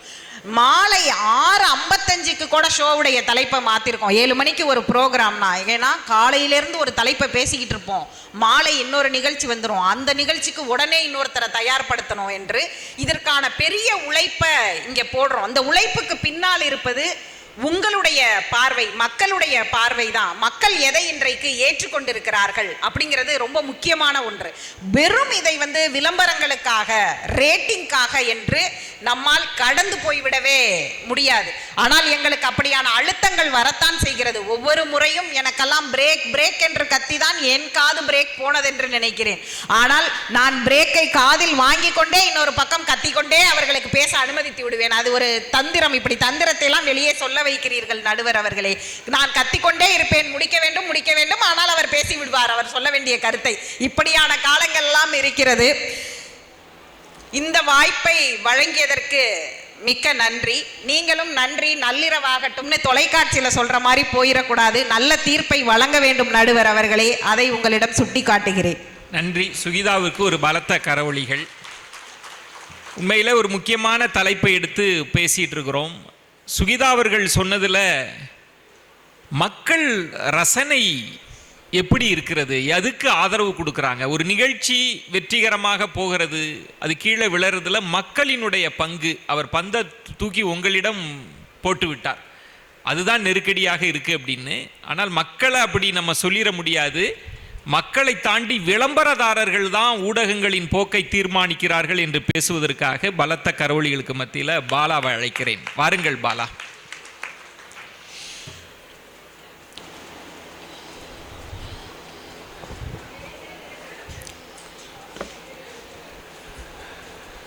எங்கள் வாழ்வும் எங்கள் வளமும் மங்காத தமிழென்று சங்கே முழங்கு. எங்கள் பகைவர் எங்கோ மறைந்தார், இங்குள்ள தமிழர்கள் ஒன்றாதல் கண்டோம். கர்மவீரர் கல்வி கண் திறந்த ஐயா காமராஜர் அவர்களினுடைய 122வது பிறந்த நாள் நூற்றாண்டு நினைவு விழாவிலே இப்படியானதொரு நிகழ்ச்சிக்கு ஏற்பாடு செய்து அதில் எங்களையெல்லாம் அழைத்து பேச வைத்திருக்கக்கூடிய இந்த அமைப்புக்கு முதலில் எங்கள் நெஞ்சார்ந்த நன்றியையும் வணக்கத்தையும் தெரிவித்துக் கொள்கிறோம். இது ரொம்ப முக்கியமான ஒரு தலைப்பு. இந்த தலைப்பில் விவாதிக்க வேண்டியது அவசியமானதாக இருக்கிறது என்கிறதுக்கான நிறைய விளக்கத்தை நடுவர் பொறுப்பை ஏற்றிருக்கிற அன்பு சகோதரர் விஜயன் அவர்கள் குறிப்பிட்டார்கள். இது அந்த முக்கியத்துவத்தை எல்லாம் தாண்டி இப்படியான ஒரு மேடை, இதில் இலக்கியம் பேசுகிறார்கள், காமராஜரனுடைய அவருடைய வாழ்க்கை வரலாற்றை, அவர் செய்த சாதனைகளை எல்லாம் பேசுகிறார்கள். இந்த மேடையில் ஏன் இப்படியான ஒரு தலைப்பை பேச வேண்டிய நெருக்கடி வந்தது அப்படிங்கிற ஒரு கேள்வி வருது. இது விளம்பர நெருக்கடின்னு நான் பேசுறதுனால சொல்றேன். இப்படி ஒரு நெருக்கடி ஏன் வந்தது, ஏன் இப்படி ஒரு தலைப்பை தேர்ந்தெடுக்கணும் அப்படின்னு. நீங்க இவ்வளவு பேர் வந்திருக்கிறார்கள்னு தொடக்கத்திலிருந்து எல்லாரும் சொல்லிக்கிட்டே இருக்கிறாங்களே. நானும் திருப்பத்தூர் நகரத்துக்கு உள்ள நுழைஞ்சதுலேருந்து பார்க்குறேன், என்னுடைய கண்களில் இந்த விழா தொடர்பான விளம்பர தட்டிகள் எல்லா இடங்கள்லையும் என் கண்ணில் பட்டுக்கிட்டே இருக்கு. அந்த விளம்பர தட்டிகளில் என்னென்ன நிகழ்ச்சி நடக்குது, யார் யார் வரா அப்படிங்கிற எல்லா விவரங்களும் அதில் இடம்பெற்றிருக்கிறது. சகோதரர்கள் சகோதரி சொன்ன மாதிரி அதில் விளம்பரதாரர்களினுடைய பெயர்களும் இடம்பெற்றிருக்கிறது. இப்போ இப்படி ஒரு நிகழ்ச்சி நடத்தணும், அந்த நிகழ்ச்சிக்கு உங்களை எல்லாம் அழைத்து வர வேண்டும். இவங்க எல்லாம் பேசுகிறாங்க. இப்படியான ஒரு நிகழ்ச்சி சாயந்தரம் ஒரு 4-5 மணிக்கு தொடங்கி இரவு 10 மணி வரைக்கும் நடக்கும். நீங்க எல்லாம் வாங்க அப்படின்னு உங்களை அழைத்து வருவதற்கும் கூட விளம்பர நெருக்கடி தேவைப்படுது. ஆமாவா இல்லையா? ஆமா. ஐயா காமராஜரை பத்தி நான் பேச தொடங்கிட்டு அப்படியே அவரை என் தலைப்புக்குள்ள எடுத்துக்கிறேன். தங்கமே, தன்புதிகை சாரலே, தன்னிலவே, சிங்கமே என்றழைத்து சீராட்டும் தாய் தவிர சொந்தம் உனக்கு எதுவும் இல்லையே, துணை இருக்க மங்கையும் இல்லையே, தூய மணி மண்டபங்கள் இல்லையே, தோட்டங்கள் எதுவும் இல்லையே, ஆண்டி கையில் இருக்கும் ஓடும் உனக்கு இல்லையே. யாரு சொன்னா இத? கவியரசர் கண்ணதாசன் ஐயா காமராஜர் பத்தி எழுதின ஒரு கவிதை. அவர் கவிஞருக்கே உண்டான அந்த கர்வம் குசும்பு அந்த கடைசி வரியில் இருக்கு பாருங்க. எது? ஆண்டி கையில் இருக்கும் ஓடும் உனக்கு இல்லையே அப்படிங்கிறார். எதுவுமே இல்லை, ஆனா உன் கனவுலாம் திங்க் பிக், ட்ரீம் பிக் அப்படின்னு இருக்கு. என்ன? பள்ளிக்கூடங்களை திறக்கணும், மதிய உணவு போடணும், அணைகளை கட்டணும், தமிழ்நாட்டை வளர்க்கணும், எல்லாம் பெருசா திங்க் பண்ற. ஆனா ஆண்டி கையில் இருக்கும் ஓடும் உனக்கு இல்லையே அப்படின்னு. அப்படியான ஒரு நெருக்கடியிலும் தமிழ்நாட்டை ஒரு தன்னிகரற்ற மாநிலமாக வளர்த்தெடுத்த பெருமை ஐயா காமராஜருக்கு இருக்கிறது என்று சொன்னால், அவரை விட பெரிய நெருக்கடியிலா நாங்கள் இந்த ஊடகத்தின் போக்கை தீர்மானிக்கிறோம் என்கிற கேள்வியைத்தான் நான் உங்க முன்னாடி வைக்கிறேன். இந்த பேப்பர் அப்பப்போ பறந்து போயிட்டே இருக்குல்ல, எனக்கு ஒரு சந்தேகம். அக்கா சுகிதா வந்து பேசும்போது இந்த பிட்டு பேப்பர் எப்படி அக்கா கிட்ட போச்சு, எப்படி நீட்டு பத்திலாம் பேசினாங்களே, ஒருவேளை வினாத்தாள் கசிவு மாதிரி இது எதுவும் கசிஞ்சு போச்சா அப்படின்னு எனக்கு ஒரு சந்தேகம். என்னன்னா, கிட்டத்தட்ட எங்க வேலையை அவங்க பாதி எடுத்துக்கிட்டாங்க, எங்க அணி செய்ய வேண்டிய ஒரு பாதி வேலையை அவங்க எடுத்துக்கிட்டாங்க. நான் விளம்பர நெருக்கடி இருந்தாலும் அந்த விளம்பரங்கள் எப்படி பாலின சமத்துவத்தை பேசுகின்றன, எப்படி அன்பை போதிக்கின்றன நான் எழுதிட்டு வந்தேன். அதெல்லாம் அக்கா பேசிட்டு இருந்தாங்களா, எனக்கு திடீர்னு ஒரு சந்தேகம் வந்துருச்சு, வினாத்தாள் கசிவு எங்கேயோ நடந்திருக்கு அப்படின்னு. அப்படியான ஒரு நெருக்கடியில், இந்த விளம்பர நெருக்கடியில் மக்கள் ரசனைக்குட்பட்ட நிகழ்ச்சிகளை கொடுத்து ஆக வேண்டிய ஒரு கட்டாயத்தில் நாம் இருக்கிறோம் என்று சொன்னால், முதல்ல இந்த விளம்பரம் அப்படின்னா என்னன்னு சொல்லணும். விளம்பரம்னா என்னன்னு சொல்லணும். விளம்பு கூட்டல் அறம். விளம்பு அப்படின்னா சொல்லு கேளு அப்படின்னு அர்த்தம். விளம்பு அப்படி. அறம் அப்படின்னா தமிழ்ல நமக்கு தான் ஒரு சொல் பல பொருட்கள் இருக்கே, அந்த மாதிரி அறம் அப்படின்னா ஒரு கூர்மையான ராவுகிற கருவிக்கு பேர் அறம். அதுலயே நிறைய மற்ற பொருட்கள் இருக்கு. அது அறம்னா வண்டி அப்படின்னு அர்த்தம், விரைவு அப்படின்னு அர்த்தம். சொல்ல வேண்டியதை விரைவாக சொல் அப்படிங்கிறதுக்கான ஒரு சொல்லாதான் விளம்பரம் அப்படிங்கிற வார்த்தையை பயன்படுத்துறாங்க. ஆனா இன்றைக்கு இருக்கக்கூடிய ஊடகங்கள், நான் எல்லா ஊடகங்களையும் சேர்த்து எடுத்துக்கிறேன். நாம பாரம்பரிய ஊடகங்கள்ல ஒரு மெயின் ஸ்ட்ரீம் ஊடகத்தில் பணியாற்றினாலும் கூட, நான் செய்தித்தாள்களில் தொடங்கி இன்று இருக்கக்கூடிய சமூக ஊடகங்கள் வரைக்கும் எல்லா ஊடகங்களையும் நான் என்பால் அணைத்துக் கொள்கிறேன். அவர்களுக்கு இருக்கக்கூடிய இந்த விளம்பர நெருக்கடிக்கு மத்தியில் அந்த விளம்பரத்தை அப்படியே திருப்பி போடுறேன் நான். அறம் விளம்பு என்று மக்களுக்கான அறத்தை விளம்பிக் கொண்டிருக்கிறோம் இந்த நெருக்கடிக்கு மத்தியிலும்.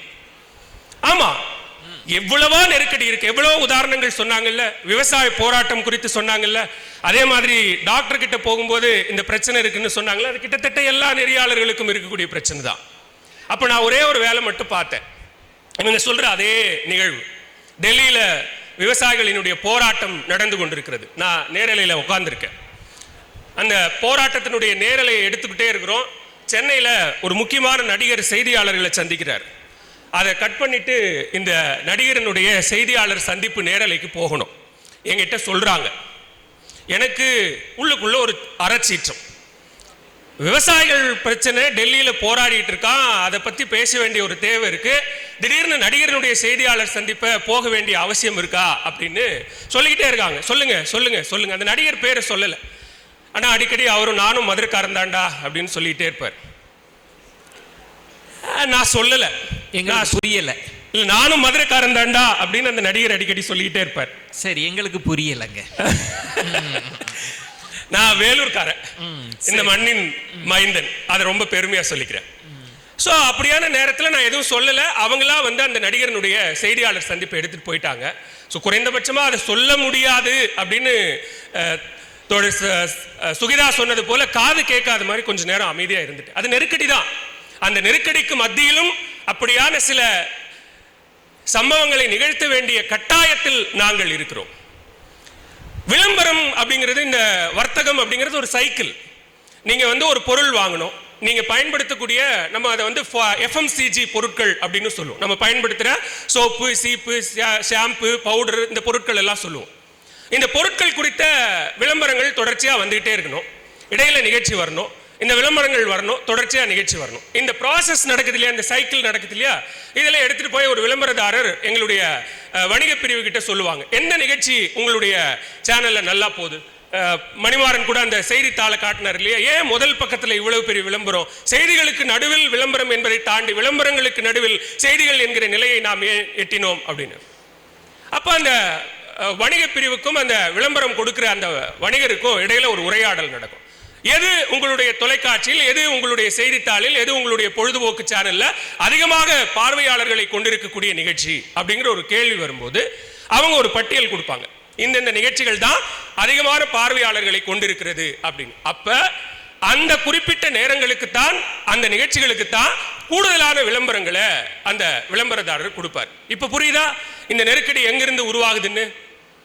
அப்போ மக்கள் ரசனை இதுக்குள்ள இருக்கு. மக்கள் ரசனை இல்லாம ஒண்ணும் இல்லை. சரி, அந்த மக்கள் ரசனை எப்படி இருக்கு? எனக்காக தோழர் சுகிதா பேசின மாதிரி அந்த அணிக்காக நானும் கொஞ்சம் பேசுறேன். இந்த மக்கள் ரசனை எங்கிருந்து தீர்மானிக்கப்படுது அப்படின்னா, எவ்வளவு பேர் வயலும் வாழ்வும் பார்ப்பீங்க? வயலும் வாழ்வும் யார் பாப்பா? அது விவசாயிகள் பார்க்க வேண்டியது, நம்ம எதுக்கு அதெல்லாம் பார்த்துக்கிட்டு அப்படின்போம். இல்ல, இப்ப விவசாயியும் அதை பார்க்கறது இல்லை. ஆமா, அது ஒரு ரொம்ப சோகமான விஷயம் தான். அப்படி ஒரு நிகழ்ச்சியை நாங்களும் வடிவமைச்சோம். பயிர் தொழில் பழகு அப்படின்னு ஒரு நிகழ்ச்சியை வடிவமைச்சோம். ஒரு 2 வாரத்தில் ரேட்டிங் இல்லைங்க, அந்த நிகழ்ச்சியை எடுத்துருங்க அப்படின்ட்டாங்க. ரேட்டிங் வரல. சரி, எந்த நிகழ்ச்சி இருப்பதிலேயே உச்சபட்சமாக ரேட்டிங்கை கொடுக்கிறது, எதற்கு விளம்பரதாரர்கள் மிக அதிகமாக வந்து குவிகிறார்கள் என்று பார்த்தோம் அப்படின்னா, இன்னைக்கு நம்முடைய சிந்தனை போக்கு அப்படியான ஒரு சூழலை நோக்கி போயிருக்கிறது. எது? அது பாரம்பரிய ஊடகங்களில் ஆரம்பித்து இன்றைக்கு இருக்கக்கூடிய சமூக ஊடகங்கள் வரைக்குமாக அது நம்முடைய சிந்தனை போக்கை எப்படியாக மாற்றி இருக்கிறது என்று சொன்னால், பக்கத்து வீட்டில் நடக்கிற சண்டையை தொடங்கி அமெரிக்காவில் நடக்கிற புருஷன் பொண்டாட்டி சண்டை வரைக்கும் அடுத்த வீட்டில் நடக்கக்கூடிய சண்டை, பிரச்சனை, கொலை, கொள்ளை, இது எல்லாத்தையும் தெரிஞ்சுக்கிறதுல நமக்கு இயல்பாவே ஒரு ஆர்வம் இருக்கு. நீங்க சொல்றதெல்லாம் உண்மை தம்பி.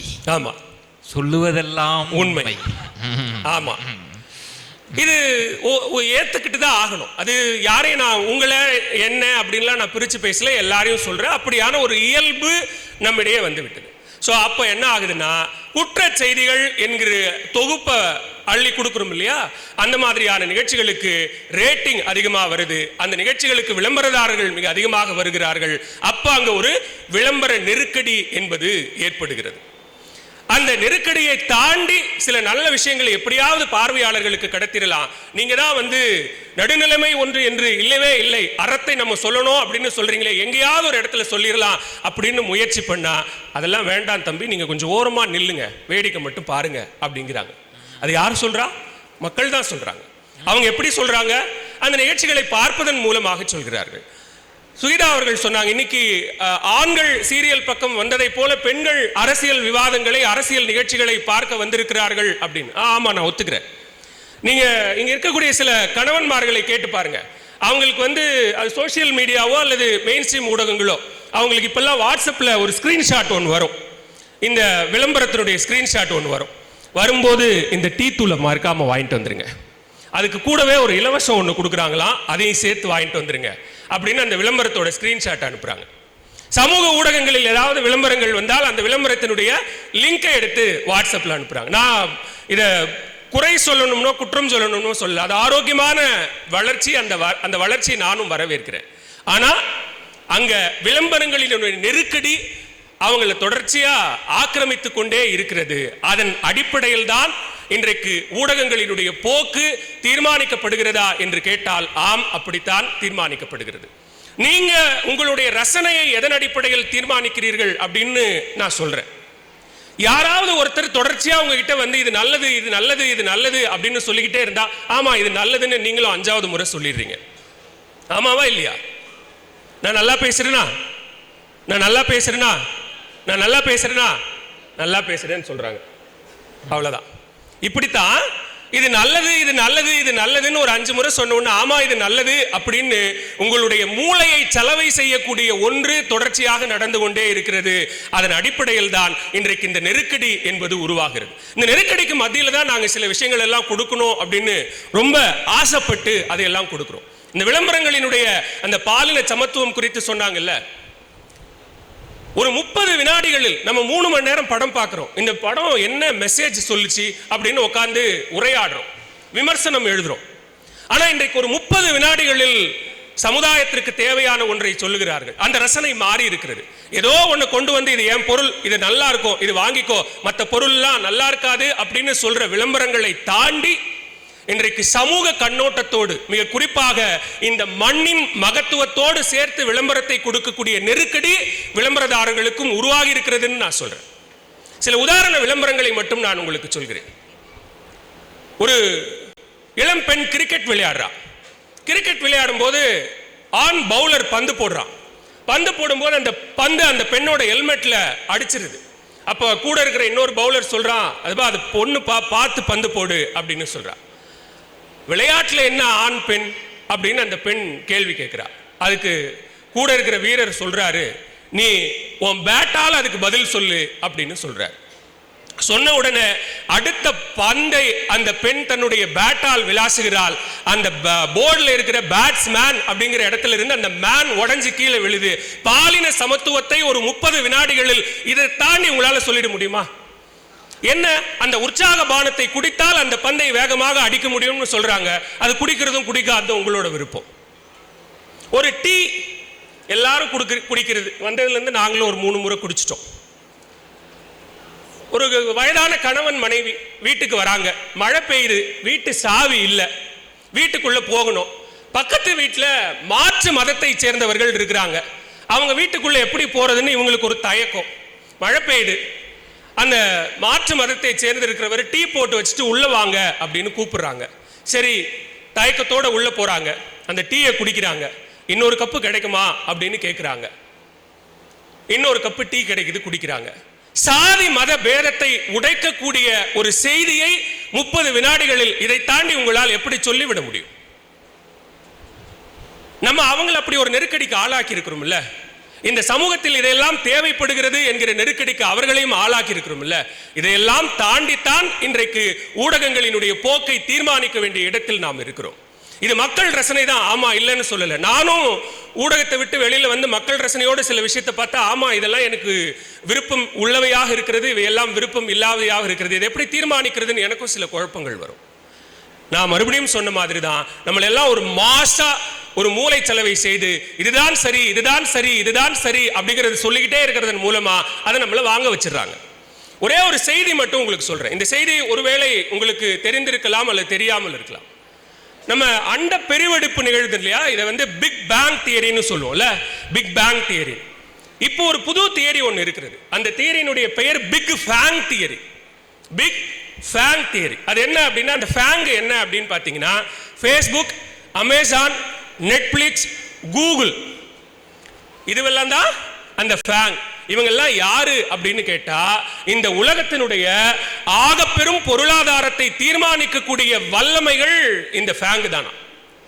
அப்ப நினைச்சு பாருங்க, நம்ம என்ன உடை போடணும், நம்ம என்ன காஃபி குடிக்கணும், நம்ம என்ன டீ குடிக்கணும், நம்ம என்ன கண்ணாடி போடணும், நம்ம என்ன பெர்ஃப்யூம் வாங்கணும், நம்ம என்ன சாப்பாடு சாப்பிடணுங்கிற வரைக்கும் இது எல்லாத்தையும் தீர்மானிக்கக்கூடியவர்கள் இவர்களாக இருக்கிறார்கள் எனும் போது, அந்த நெருக்கடி உங்கள் மூலமாக மூளை செலவை செய்யப்பட்டு வணிகர்களிடம் போகிறது. வணிகர்களிடம் போய் அது அப்படியே அந்த நெருக்கடி விளம்பரதாரர்களிடம் போகிறது. விளம்பரதாரர்களிடம் வரக்கூடிய நெருக்கடி அப்படியே எங்களுக்கு வருகிறது. அந்த நெருக்கடியின் அடிப்படையில் தான் இன்றைக்கு ஊடகங்கள் போக்கை தீர்மானிக்கக்கூடிய ஒரு நிலைக்கு தள்ளப்பட்டிருக்கு.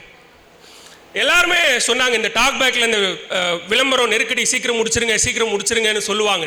அதுக்கு ஒரே ஒரு உதாரணம் மட்டும் நான் சொல்றேன். இப்போ சமீபத்தில் கள்ளக்குறிச்சி போயிட்டு நேரலை முடிச்சுட்டு திரும்பி வந்துட்டு இருந்தேன். உளுந்தூர்பேட்டை டோல்கேட் தாண்டி ஹோட்டலில் உட்காந்து சாப்பிட்டுக்கிட்டு இருக்கோம். என்னுடைய எதிரில் ஒளிப்பதிவாளர் உட்காந்து சாப்பிட்டுட்டு இருக்காரு. பக்கத்தில் ஒரு 4-5 பேர் வந்து உட்காந்தாங்க.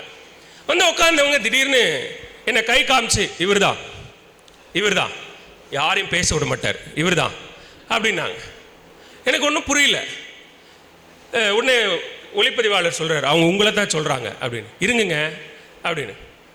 அப்புறம் ஒரு கட்டத்தில் அவராக திரும்பி பேச ஆரம்பிச்சிட்டார். அது என்ன, நாங்க பேசணும்னு கை தூக்குனா மட்டும் நேரம் ஆயிடுச்சு செய்திக்கு வழிவிடணும் அப்படின்றீங்க,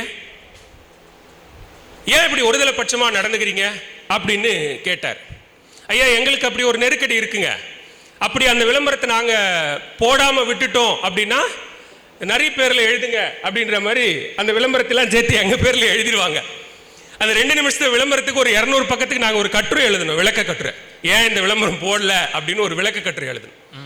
அப்புறம் எந்திரிச்சிட்டு கையாளம்ப போயிட்டு திரும்பி வரேன், அவருடைய கரை வேட்டியை பார்த்தேன். அப்புறம் கிட்ட போய் சொன்னேன், நீங்க வந்து உங்களை பேச விட மாட்டாங்கன்னு சொல்றீங்க, ஆனா எங்களை வந்து நீங்க அவங்களுக்கு ஆதரவா நடந்துக்கிறீங்கன்னு உங்களுக்கு எதிர்த்தாப்புல இருக்கிற ஒரு குரூப் சொல்லுது. அதனால தயவு செய்து எங்களுடைய நெருக்கடியை புரிந்து கொள்ளுங்கள் என்று அவருக்கு நான் விளக்கி விட்டு வந்தேன். நிறைவாக ஒரே ஒரு செய்தியை மட்டும் நான் சொல்லிக்கொள்ள ஆசைப்படுகிறேன். ஒரு குடும்பத்தினுடைய 4 பிள்ளைகளை அழைத்திருக்கிறார்கள். நாங்கள் எல்லாம் ஒரே குடும்பம் தான். 4 பிள்ளைகளை அழைத்திருக்கிறார்கள். இந்த 4 பிள்ளைகளை அழைத்து, உங்களுக்கு சம்பாதித்து தருகிற அன்பை காட்டுகிற, அன்பை போதிக்கிற அப்பா பிடிக்குமா, அல்லது வீட்டிலிருந்து சமைத்து தந்து அன்பை பரிமாறுகிற, அன்பை போதிக்கிற அம்மா பிடிக்குமா அப்படிங்கிற கேள்வியை எங்க 4 பேரையும் கூப்பிட்டு கேட்டு, அதுக்கு வீட்டில் இருக்கிற அப்பா அம்மாவே பதில் சொல்லக்கூடாதுங்கிறதுக்காக பெரியப்பா சித்தப்பாலாம் இல்லைல்ல, அவ்வளோ வயசுலாம் இல்லை, ஒரு தாய் மாமன் வச்சுப்போம். ஒரு தாய் மாமனை அழைத்து, ஐயா அக்கா பெருசா அத்தான் பெருசா சொல்லுங்க அப்படின்னா அவருக்கு இப்ப நெருக்கடி. அக்காவை சொல்றதா அத்தானை சொல்றதான்னு நெருக்கடியில் இருக்கிறார்.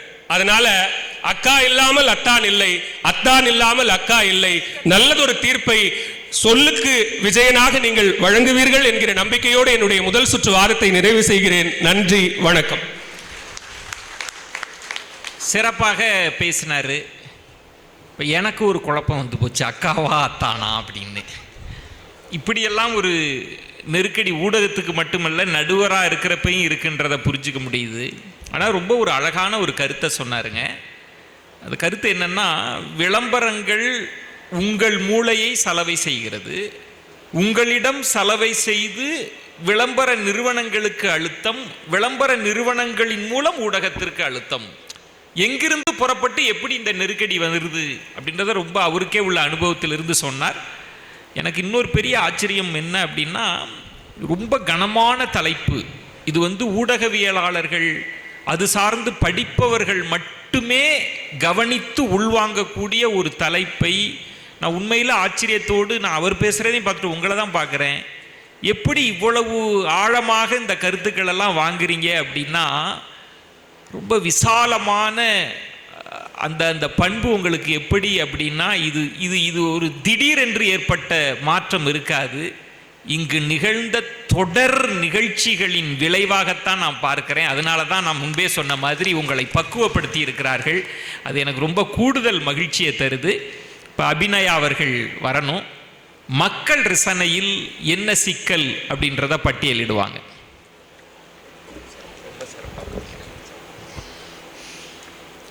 ஊனில் உயிரில் உள்ளொளியில் தானிருந்து மான கவிதந்த மாதாவை ஈனத்தனத்தை எகிரி குமைப்பதற்கு சேனை பாழ்தந்த செந்தமிழை வணங்குகிறேன். தக்கார் தகவலர் என்பது அவரவர் எச்சத்தார் காணப்படும் என்று வள்ளுவனின் வாய்மொழிக்கு ஏற்ப இத்தனை ஆண்டு காலமாக இந்த மக்களின் சிந்தனையிலே நல்ல ரசனையை விதைத்திருக்கிற சான்றோர்களுக்கு என்னுடைய முதல் வணக்கத்தை அர்ப்பணிக்கிறேன். விஜயன் அண்ணா அவர்கள் சொன்னதை போல இந்த மக்களை அப்படி நிகழ்ச்சிகளை நடத்தி பக்குவப்படுத்தி வைத்திருக்கிறார்கள். அவர்களுடைய ரசனை மேலோங்கிய ரசனையாக இருக்கிறது. எத்தனையோ தமிழ் சான்றோர்கள் ஆன்றோர்கள் உரையாற்றிய இந்த மேடையில், இந்த திருப்பத்தூர் மண்ணில், இந்த திருப்பத்தூர் மக்கள் செவிப்பறைகளில் சேமித்து வைத்திருக்கிற ஆழ்ந்த கருத்தாங்கங்களுக்கு மத்தியில் இந்த தலைமுறையிலிருந்து ஊடகத்தில் செயலாற்றி கொண்டிருக்கக்கூடிய நாங்கள் பொதுவான சமுதாயம் சார்ந்த சிந்தனையை அந்த இலக்கிய ஆர்வத்தோடு பிணைந்து எப்படி உங்களுக்கெல்லாம் கொடுக்க முடியும் என்கின்ற ஒரு சவால் எங்கள் முன்னால் இருந்தது. இருந்தாலும் ரசிக்கத்தக்க மக்கள் இருக்கிற வரைக்கும் எல்லா சரக்குகளும் விற்பனையாகத்தான் போகும். சமுதாயத்தில் ஊடகங்களின் போக்கை தீர்மானிப்பது மக்கள் ரசனையே என்கின்ற தலைப்பில் பேச வந்திருக்கிறேன். சமுதாயத்தில் ஊடகங்களின் போக்கை தீர்மானிப்பது மட்டும் மக்கள் ரசனை அல்ல நடுவர் அவர்களே. சமுதாயத்தின் போக்கை தீர்மானிப்பதும் மக்களின் ரசனையாகத்தான் அமைந்திருக்கிறது. அதே போல சமுதாயத்தை தீர்மானிப்பதும் மக்கள் ரசனையாகத்தான் அமைந்திருக்கிறது. ஊடகங்கள் என்பது கால பரிமாற்றத்தில் பரிணாமம் எடுத்து வந்த ஒரு வடிவம் தான். செய்தி ஊடகத்தில் பணியாற்றோம் அப்படிங்கிறதுக்காக மட்டும் செய்தி ஊடகங்கள் மட்டும் இந்த மக்கள் ரசனையோடு தொடர்பு படுத்தி இருக்கிறது என்கின்ற பொருளில் எடுத்துட்டு போக விரும்பலை. மக்களே இன்று ஊடகங்களாக செயல்பட்டு கொண்டிருக்கிறாங்க. அது காட்சி ஊடகமாகட்டும், வானொலியாகட்டும், புத்தகம் கூட ஒரு ஊடகம்தான். இப்படி ஒவ்வொரு ஊடகங்களின் வழியாகவும் ஆடியன்ஸாக இருக்கக்கூடிய மக்களுக்கு செய்தியை, அந்த ரசனைக்கான தீனியை அந்த ஊடகவியலாளர்கள் கொண்டு சேர்த்து கொண்டே இருக்கிறார்கள். எப்படி எலெக்ஷனுக்கு பின்னால ஒரு ஒப்பீனியன் போல, ஒரு எக்ஸிட் போல கொடுத்து அதற்கான மதிப்பீட்டை நம்ம கொடுத்துக்கிட்டே இருக்கிறோமோ, அது போல ஒரு நிகழ்ச்சி வந்தவுடனே ஒரு வெர்டிக்ட் போலாக அவர்கள் வைத்திருக்கக்கூடிய கையடக்கத்தில் வைத்திருக்கக்கூடிய ஊடகங்கள் வாயிலாக தெரிவிச்சிடறாங்க நடுவர் அவர்களே. சில என்டர்டைன்மெண்ட் ஊடகங்களில் ரசிக்க தக்க வல்லவை அற்றவைகளை ஒரு நொடி பொழுதில் வழங்கிட்டு போயிடுறாங்க. குடலை புடுங்குகிற இரட்டை அர்த்த வசனங்கள், ஆபாச வர்ணனைகள், இதையெல்லாம் கொடுத்துட்டு போயிடுறாங்க. அதே தொலைக்காட்சியில் அறிவு சார்ந்த ஒரு நிகழ்ச்சிக்கும் இடமளிக்கப்பட்டிருக்குது. ஆனால் இந்த மக்கள் எழுதுகிற வெர்டிக்ட் எப்படி இருக்குது தெரியுங்களா? அந்த நிகழ்ச்சி வெளிவந்த உடனே ஷார்ட்ஸாக எடுத்து போடுறான், ட்ரோல்ஸாக போடுறான், மீம்ஸாக போடுறான். எல்லாத்துக்கும் அந்த கதாபாத்திரங்கள் அந்த நிகழ்ச்சியில் பயன்படுத்தக்கூடிய அந்த வார்த்தைகள் இருக்குது பார்த்தீங்களா, அதைத்தான் சமுதாயத்தின் எல்லா தளங்கள்லையும் பயன்படுத்துகிறான். இப்படி மக்களுடைய ரசனை, அவர்களுடைய வெர்டிக்ட் எதற்கு கொடுக்கப்படுகிறதோ அந்த நிகழ்ச்சிகள் திரும்ப திரும்ப வருகிறது. விஜயன் அண்ணா அவர்கள் எல்லாம் எங்களுக்கு ஊடகத்தில் ஒரு முன்னத்தியர், சொல்ல போனால் ஒரு முன்னோடி. ஒரு தசாப்தத்திற்கு முன்னால ஒரு தொலைக்காட்சி எல்லா கலை வடிவத்திற்கும் ஒரு நிகழ்ச்சியை வகுத்து கொடுத்துக்கிட்டே இருந்தது. இந்த தொலைக்காட்சிகள் பெரும்பாலும் ஊடகங்கள் விரிவுபடுத்தப்பட்ட காலத்தில் நாடகங்கள் வருகின்றன, இசைக்கான ஒரு நிகழ்ச்சி இருக்கிறது, நடனத்திற்கான ஒரு நிகழ்ச்சி இருக்கிறது. ஆனால் இந்த சமுதாய கட்டமைப்பையே உருவாக்கி கொடுத்திருக்கிற, தமிழ் மக்களுக்கென்று ஒரு சிந்தனை போக்கை உருவாக்கி கொடுத்திருக்கின்ற பேசும் கலைக்கென்று ஒரு நிகழ்ச்சி பெரும்பாலும் இல்லை. அப்படிப்பட்ட ஒரு நிகழ்ச்சியில் விஜயன் அண்ணா போன்றவர்கள் முதல்ல வர்றாங்க. நாங்கள்லாம் பள்ளி கல்லூரி படிப்பு காலம், யார் இந்த மனுஷன் இப்படி பேசுகிறாரு? அப்போ எங்களுடைய ரசனையில் ஒரு மாற்றத்தை ஊடகம் கொண்டு வருகிறது. இன்றைக்கு அதே ஊடகத்தில் அவர் நடத்துகின்ற ஒரு நிகழ்ச்சியை போலவே ஒரு நிகழ்ச்சி ஒரு ரசிகராக இருந்த என்னாலும் கையாள முடிகிறது என்றால் ஊடகம் நல்ல விஷயங்களையும் கொடுக்கிறது. ஆனால் அது போன்ற நிகழ்ச்சி மீண்டும் வருவதற்கு மக்களின் ரசனை இடம் கொடுக்கிறதா என்பதுதான் கேள்வி. அது போன்ற ஒரு நிகழ்ச்சியை வெற்றிகரமாக இன்னைக்கும் மீண்டும் முயற்சி எடுத்தாலும் எந்த ஊடகமும் செய்து கொண்டு மக்களிடம் சேர்த்து விட முடிவதில்லை. இப்படியான ரசனை மீதான ஒரு நெருக்கடி இருக்கிறது. ஐயா மணிமாறன் அவர்கள் சொன்னாரு, உணர்ச்சிக்கு நடுவே திரையிடப்படும் விளம்பரம் தான் நெருக்கடி அப்படின்னு சொல்லிட்டு. இன்னைக்கு கண்டென்ட்டுக்கே இந்த மக்களின் ரசனை இந்த உணர்ச்சிக்கே திரையிடுவதாக அமைந்திருக்கிறது. சில நிகழ்ச்சிகள் எதுக்குடா இந்த மக்களிடம் இதையெல்லாம் கொண்டுட்டு போய் சேர்த்துறாங்க அப்படின்ற மாதிரி இருக்கும். ஏன்னா அவன் அதைத்தான் பார்க்குறான், ரேட்டிங் அதுக்கு தான் வருது. தொடர்ந்து சுகிதா மேம் அவர்கள் சொன்னது போல இன்று பெண்களும் விவாதங்களை பார்க்குறாங்களா, பெண்களும் அறிவு சார்ந்த நிகழ்ச்சியின் பக்கம் திரும்பி இருக்கிறாங்களா அப்படின்னா அது ஒரு மிகப்பெரிய ஒரு கேள்வியாக இருக்கிறது. அப்படி ஒரு விஷயம் நடக்கவே இல்லை இந்த சமுதாயத்தில் சென்ற பல ஆண்டுகளாக அப்படின்னு இருந்தது. ஒரு நாள் வெளியில் சில நிகழ்ச்சி எலெக்ஷன் சம்பந்தமான நிகழ்ச்சிகளுக்கெல்லாம் போகும் பொழுது ஒரு அக்கா சொன்னாங்க, குறிப்பிடத்தகுந்த சில பெண்கள் மட்டும்தான் அரசியல் பேசுறீங்க, நீங்க ஒரு இளம் வயதுல அரசியல் பேசுவதும் ரசிக்கத்தக்கதா இருக்கு, நாங்கெல்லாம் பார்ப்போம் அப்படின்னாங்க.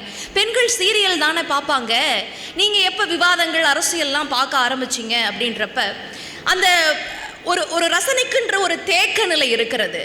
தேவைக்கு அதிகமாக காட்சியிலோ அல்லது செவி வழியாகவோ நிறைய விஷயங்களை கொண்டு சேர்த்துட்டோம். அப்போ சைக்கலாஜிக்கலாக ஒரு மாற்று ரசனைக்கு திரும்புகிறாங்க. அப்படி சேச்சுரேஷன் பாயிண்டை அட்டைன் செய்தவர்கள் தான் இன்னைக்கு செய்தியின் பக்கம் திரும்பி இருக்கிறார்கள். அப்படி சில பெண் ரசிகர்களும் அறிவு சார்ந்த ரசனைக்குள்ளாக வந்திருக்கிறார்கள். ஆனால் இதில் மிகப்பெரிய ஆச்சரியம் என்னவென்றால், ஆண்களின் மெகா சீரியல் என்று கருதப்படுகின்ற விவாதங்களை விட்டுட்டு ஆண்கள் இப்போ விவாதங்களை பார்க்கக்கூடிய நிகழ்ச்சிகளும் சீரியலை பார்க்கக்கூடிய நிகழ்ச்சிகளும் நடந்துட்டு இருக்குது அப்படிங்கிறது ஒரு ஆச்சரியமான விஷயம். இன்னொன்று, விளம்பரங்கள் நிகழ்ச்சிகளுக்கு நெருக்கடி அப்படின்னு சொல்கிறாங்க. ஆனால் இந்த மக்களின் ரசனையை தின்று செரிக்கக்கூடிய சில நிகழ்ச்சிகள் கம்பல்ஷன்னால் என்டர்டெயின்மெண்ட் மீடியாவிலையோ இல்லை மற்ற ஊடகங்கள்லையோ வரும் பொழுது அந்த விளம்பரம் தான் அதிலிருந்து ஒரு விடுதலையே கொடுக்கறது. நடுவர் அவர்களே, வைரமுத்து அவர்களுடைய ஒரு கவிதை எனக்கு இந்த தருணத்தில் நினைவுக்கு வருகிறது.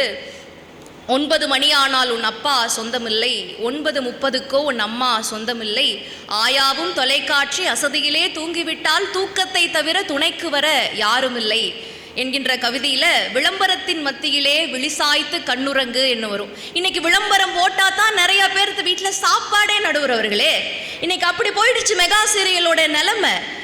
எங்க அம்மா கிட்ட, அம்மா அது ஒரு சப்பாத்தியை சுட்டு தரீங்களா அப்படின்னு கேட்டேன். 8:15 ஒரு விளம்பரம் வரும், அப்போ போய் சுட்டு தரேன்னு சொல்கிறாங்க. நான் சுகிதா மேம் சொன்னது போல அறிவு சார்ந்த தளத்தில் இயங்குறவங்களுக்கு நிறைய ரிசர்ச் தேவைப்படும். ஒரு தலைப்புக்காக நிறைய நம்ம படிக்க வேண்டியது இருக்கும், தேடல்கள் இருக்கும், தேடி பிடிச்சி இது பண்ணி ஒரு அறிவு சார்ந்த ஒரு நிகழ்ச்சியை பண்ணியிருப்போம். எங்கள் ஊரில் எங்கள் அம்மாவுக்கோ சொந்தக்காரங்களுக்கோ ஃபோன் செய்து, இன்னைக்கு இப்படி ஒரு தலைப்பு போச்சே பார்த்தீங்களா, சிலிண்டர் விலை ஏறிடுச்சாமே, அதை பற்றி பேசியிருந்தோமே, பெட்ரோல் விலை ஏறிடுச்சாமே, காய்கறி விலை ஏறிடுச்சாமே, பெண்களுக்கெல்லாம் இவ்வளவு பெரிய சிரமம் பார்த்தீங்களா அப்படின்னு கேட்குறேன். எங்கள் அம்மா சொல்கிறாங்க, நடுவர் அவர்களே, இல்லை அந்த 100 நாள் 100 கேமரா வச்சு ஒரு நிகழ்ச்சி நடக்குமே, அந்த நிகழ்ச்சியை பார்த்துட்டு இருந்தாங்களா, அதில் நான் பண்ண நிகழ்ச்சியை மறந்துட்டேன்னு சொல்கிறாங்க. சொந்த வீட்டிலேயே நம்மளுடைய அறிவு சார்ந்த விஷயங்களுக்கு ரசனை இல்லை என்பது தான் இன்னைக்கு ஊடகங்களின் போக்கை தீர்மானிப்பதாக அமைந்திருக்கிறது. இந்த இடத்துல கவிக்கோ அப்துல் ரஹ்மான் அவர்களிடம் அவர்களை நினைவுபடுத்த விரும்புகிறேன். நீங்கள் ஏன் கவிதையை மட்டும் எழுதிட்டு இருக்கீங்க? இந்த மக்கள் சந்தையில் விலை போகிறது பாடல்கள் தானே. சினிமாவில் பாட்டு எழுதுனீங்கன்னா நிறைய சம்பாதிக்கலாமே.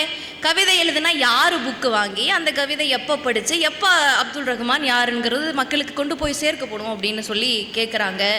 அதுக்கு அவர் சொன்ன ஒரு விஷயம்தான் இன்றைய தலைப்போடு மக்களுக்கு பொருத்தி சொல்வதற்கும் விளங்குவதற்கும் ஏற்புடையதாக இருக்கும்னு நினைக்கிறேன். ஒரு செவத்தில் ஆபாச படத்தை ஒட்டியிருக்கிறாங்க, அதை எல்லாரும் போய் பார்க்குறாங்க. அது எல்லாருடைய கவனத்தையும் ஈர்க்கிறது. அதற்காக அதனுடைய மதிப்பு உயர்ந்து விட்டது என்று அர்த்தமில்ல. எல்லோரும் பார்க்கிறார்கள் என்பதற்காக, கவனம் ஈர்க்கப்படுகிறது என்பதற்காக அது முக்கியத்துவம் வாய்ந்ததாக கருதப்படுவதில்லை. ஆனால் சித்தன்ன வாசல் ஓவியங்கள் என்றுமே அழிந்து போவதில்லை என்று சொன்னார். அதுபோலத்தான் நீங்கள் கதைகளின் கதையாகட்டும், இவர்கள் செய்த ஆய்வுகளாகட்டும், எங்களுடைய முன்னத்தியர்களாக இருக்கக்கூடிய இந்த ஊடகவியலாளர்கள் இட்டு சென்ற பாதைகளாகட்டும், இன்னும் பல துறைகளில் மக்களுக்காக எடுக்கப்பட்ட சினிமா, மக்களுக்காக எழுதப்பட்ட பாடல்கள், பெரும் ரசனையின் உச்சத்திலிருந்து எழுதப்பட்ட பாடல்கள் அந்த தருணத்தில், அந்த காலத்தில் விலை மதிப்பு இல்லாமல் போகலாம். ஆனால் அவை இன்னொரு பல வருடங்களுக்கு பிறகு ஒரு ஆவணங்களாக எஞ்சி நின்று கொண்டேதான் இருக்கும். மக்களின் ரசனை ஊடகங்களின் போக்கை மாற்றலாம். ஆனாலும் அந்த மக்களை இழுத்து பிடித்து அவர்களுக்கான நல்ல தேர்வை கொடுக்க வேண்டிய கடமை, ஆகச்சிறந்த கடமை என்றும் ஊடகவியலாளர்களுக்கு இருந்து கொண்டே இருக்கிறது என்பதுதான் மறுக்க முடியாத உண்மை. ஒரு நல்ல திரைப்படம் பிரான்ஸ் திரைப்பட விழாவிலோ ரஷ்ய திரைப்பட விழாவிலோ பரிசு பெறுகிறது. ஆனால் நம்முடைய தியேட்டர்களில் அவற்றை கொண்டு செல்ல முடிவதில்லை. எல்லாமே வணிகமயமாக்கப்பட்டிருக்கிறது. ஆனாலும் அந்த திரைப்படங்களுடைய தரமும் அவற்றினுடைய தேவையும் இந்த காலத்தில் இல்லாமல் போகலாம். ஆனால் வருங்கால சமுதாயத்திற்கு தேவைப்படும் அப்படிங்கிற ஒரு கடமை உணர்ச்சி இருக்குது. ஆனால் எப்படி இருந்தாலும் என்ன செய்வது, நாங்கள் கொடுக்க தயாராக இருக்கிறோம். அதை வாங்கிக்கக்கூடிய மனப்பான்மை மக்களுக்கு இருக்கிறதா, அந்த ரசனை மேம்பட்டு இருக்கிறதா அப்படின்னா இது ஒரு எவல்யூஷன். கொஞ்சம் கொஞ்சமாக மக்கள் இதைத்தான் ரசிக்கிறாங்க. ஒரு அரை மணி நேரம் நிறைய கருத்தாளம் மிக்க ஒரு வீடியோவை போட்டாங்க, அதை பார்த்துட்டு இருந்தாங்க. 10 நிமிஷம் 15 நிமிஷம் ஆச்சு, 10 நிமிஷம் ஆச்சு, இப்போ 30 வினாடிகளுக்குள்ள வந்துருச்சு. நுண்பான் நுழைப்புலம் காண்பது அறிவுன்னு சொல்றாங்க. நுனிப்புல் மேயக்கூடிய மக்களின் ரசனைக்கு மத்தியில எங்க போய் நுண்மான் நுழைப்புலம் எல்லாம் காண முடியும் நடுவர் அவர்களே? இன்று ஆழ அறிந்து ஆராயக்கூடிய மனப்பான்மை என்பது மக்களுக்கு இல்லாமலே போயிருச்சு.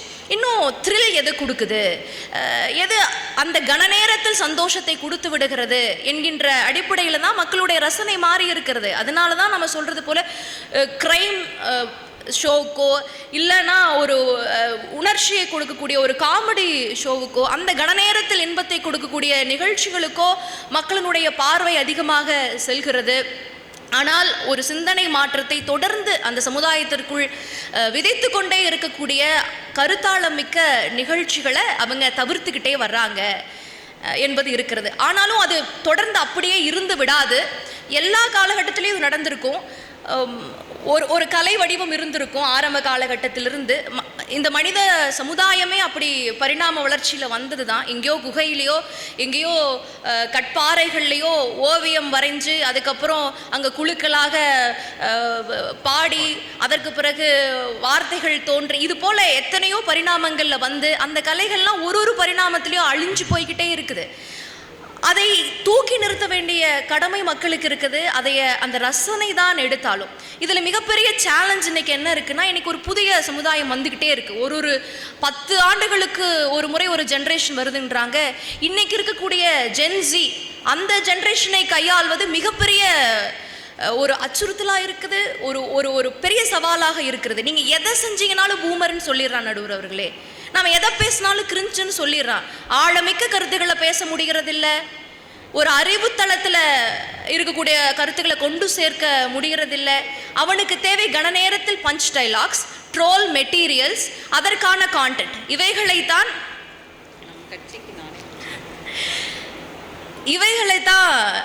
ரசிப்பவர்களாக இந்த மக்கள் இருக்கிறாங்க. அந்த நெருக்கடியின் காரணமாகத்தான் இன்னைக்கு ஊடகங்களின் போக்கும் மாறி இருக்கிறது என்பதை மறுக்கவே முடியாது. அது நடுவர் அவர்களும் உணர்ந்திருப்பீங்க, மக்கள் உணர்ந்திருப்பாங்க என்று நம்புகிறேன். வாய்ப்புக்கு நன்றி. மீண்டும் ஒரு நிகழ்ச்சியில் சந்திப்போம். மிக்க நன்றி அபிநயா. இந்த பட்டிமன்றம் ஒரு கனமான தலைப்பில் தொடங்கியது. ரொம்ப கனமான தலைப்பு தான். எனக்கு இந்த தொலைக்காட்சி கண்டுபிடித்த போது ஒரு சம்பவத்தை சொல்லணும். ரொம்ப சுருக்கமாக இந்த கனமான தலைப்புக்கான தீர்ப்பை வழங்கணும். தொலைக்காட்சியை கண்டுபிடித்தவன் பெயர், ஜான் பயர். அவர் தான் தொலைக்காட்சியை கண்டுபிடிக்கிறார். அவர் என்ன பண்ணுவார்னா, ஆய்வு கூடத்தில் சோதனை பண்ணிகிட்டே இருப்பாராம். திடீர்னு தூக்கத்திலிருந்து எந்திரிச்சு ஓடுவாராம், எதையோ கனெக்ஷன் கொடுப்பாராம், சத்தம் போடுவாராம், திரும்ப வந்து படுத்துருவாராம், திரும்ப ஓடுவாராம். இப்படிலாம் பண்ணிக்கிட்டே இருந்திருக்கிறாரு.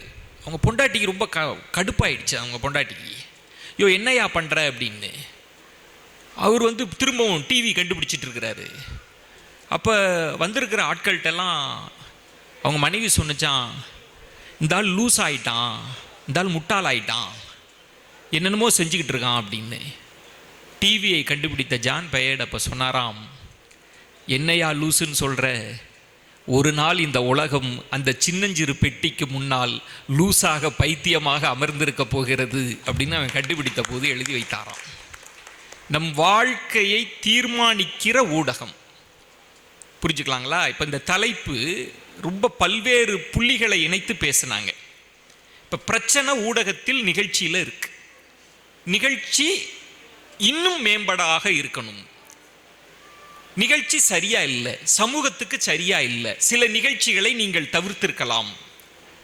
ஏன் இந்த பிரச்சனை இருக்கு ஊடகத்தில்? அதானே கேள்வி. உங்களுக்கும் விமர்சனம் இருக்கு. ஏன் நல்ல நிகழ்ச்சி இன்னும் ஆக்கப்பூர்வமாக கொடுக்கலாமே? ஆக்கப்பூர்வமான கருத்துக்கள். இங்க இந்த மண்ணில் ஒரு செறிவான ஒரு பட்டிமன்றம் நடக்குது, ஏன் தொலைக்காட்சியில் உங்களால் கொடுக்க முடியல?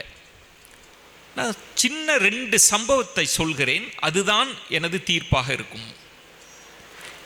சமீபத்தில் சுகிதா அவர்கள் சொன்ன மாதிரி கல்வியாளர் நெடுஞ்செழியன், மிகப்பெரிய கல்வியாளர், அவருடைய கருத்தரங்கத்திற்கு நான் போகிறேன். கல்விக்கண் திறந்த காமராஜர் இந்த மேடையில் அதை சொல்லுவது சரியா இருக்கும். அங்கு பார்த்தீங்கன்னா செக்ரட்டரியேட்டில் வேலை பார்க்குற IAS வீட்டு பிள்ளைகள், மிகப்பெரிய பொறுப்பில் இருக்கிற நீதிபதி வீட்டு பிள்ளைகள், அவர்கள்லாம் அந்த கருத்தரங்கத்தில் அமர்ந்திருக்கிறார்கள். +2க்கு பிறகு என்ன படிப்பது என்பது குறித்த கருத்தரங்கம் அது.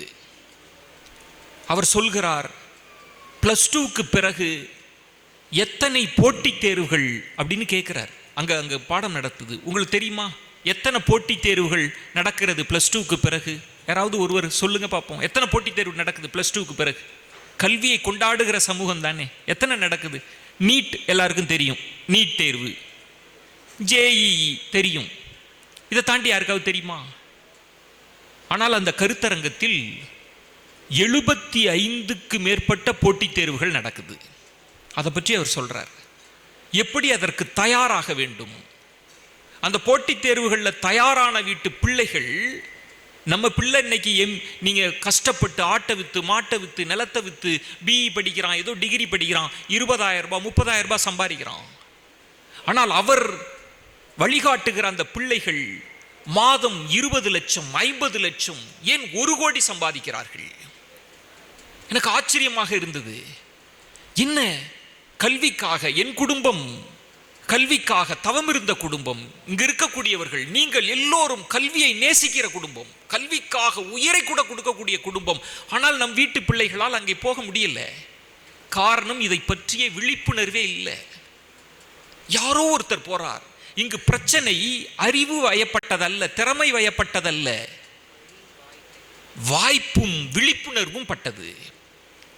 அந்த கருத்தரங்கத்திற்கு 1 லட்சம் கட்டி போகிறார்கள். ஆனா நம்ம பிள்ளைகள் போகவில்லையே என்று நான் யோசிக்கிறேன். தோழரிடம் பலமுறை ஆதங்கப்பட்டு பேசியிருக்கிறேன். இதை நாம் நிகழ்ச்சியாக கொண்டு போய் சேர்க்கணும், நம்ம பிள்ளைக்கு கொண்டு போய் சேர்க்கணும். தெரிஞ்சு கொள்ளணுமே, நம்ம பிள்ளை கஷ்டப்படுறானே என்று போய் ப்ரொபோசல் கொடுக்குறோம். ஏற்றுக்க மாட்டாங்க. இதெல்லாம் யார் யா பாப்ப? இந்த நிகழ்ச்சி எல்லாம் ஊடகத்தில் ஏற்றுக்கொள்ள மாட்டேன்றாங்க.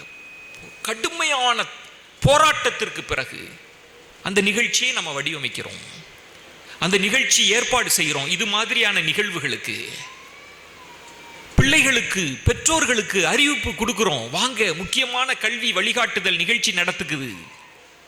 எத்தனை பேர் வந்திருப்பாங்கன்னு நினைக்கிறீங்க? 50 பேருக்கு மேல் இல்லை. நம் வீட்டு பிள்ளைகள், நம் வீட்டு பெற்றோர்கள், பிள்ளைகளின் கல்விக்காக உயிரையே கொடுக்கக்கூடிய, சொத்தையே விற்கக்கூடியவர்கள் இங்கு வரல, நிகழ்ச்சிக்கு வரல. எங்களை பார்த்து கேட்குறாங்க விளம்பரதாரர்கள், இதுக்கு எவ்வளோ செலவு பண்ணியிருக்கோம்? 5 லட்சம். 50 பேர் கூட வரல. இதுக்கு தான் நாங்கள் சொல்கிறோம். ஆனால் நீங்கள் பார்க்கலாம், பிரபல தொலைக்காட்சிகள் சின்னத்திரை கதாநாயகிகளை வச்சு திருச்சியில் விழாக்கோளும், திருநெல்வேலியில் கொண்டாட்டம், அவங்களுக்கும் இவங்களுக்கும் கல்யாணம், அவங்களுக்கும் இவங்களுக்கும் சீமந்தம் அப்படின்னு நிகழ்ச்சி நடக்குதே, பார்த்துருக்கிறீங்களா? திருச்சியில் ஒரு வயதான மூதாட்டிங்க ஒரு பிரபலமான தொலைக்காட்சியில் நடிக்கிற அந்த நடிகையை பார்க்க வேண்டும் என்பதற்காக வெயிலில் இருந்து மயக்கம் போட்டு விழுவுதுங்க. தண்ணி தெளிச்ச பிறகு பேட்டி கொடுக்குது, எப்படியாவது அவளை நான் பார்த்துட்டு போயிடணும். இது எங்கிருந்து வருகிறது? யார் நிகழ்ச்சியை தீர்மானிப்பது? நீங்கள் சொல்கிறீர்களே, இந்த தொலைக்காட்சியிலே ஒன்றை புரிந்து கொள்ள வேண்டும், எல்லாமே பணவயப்பட்டது. இந்த நிகழ்ச்சியை நடத்துகிறார்களே, இந்த நிகழ்ச்சி நடத்துவதற்குள் ஒரு அறம் இருக்கிறது. ஆனால் இந்த நிகழ்ச்சிக்கு வெளியில் விளம்பரம் இருக்கிறது. அதான் முக்கியமானது. இந்த நிகழ்ச்சிக்கு வெளியே விளம்பரம் இருக்கிறது, நிதி இருக்கிறது. கொடுப்பவர் அறத்தோடு இருக்கிறார், அன்போடு இருக்கிறார். ஆனால் கொடுப்பதற்கு பணம் தேவைப்படுகிறது. இந்த புள்ளியில் தான் ஊடகம் சிக்கி கொண்டிருக்கிறது. நான் மிகுந்த நிறைவான சபை என்பதனால் சொல்கிறேன். ஒரு நிகழ்ச்சியில் விளம்பரம் பாலா சொன்னார் இல்லையா, மின்னுவதெல்லாம் பொன்னல்ல, விளம்பரங்கள் எல்லாம் உண்மையல்ல.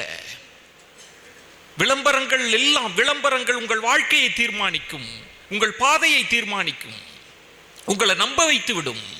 அதுக்கான மொழி அது இருக்கு, அதுக்காக வேலை பார்த்துக்கிட்டே இருக்கிறாங்க.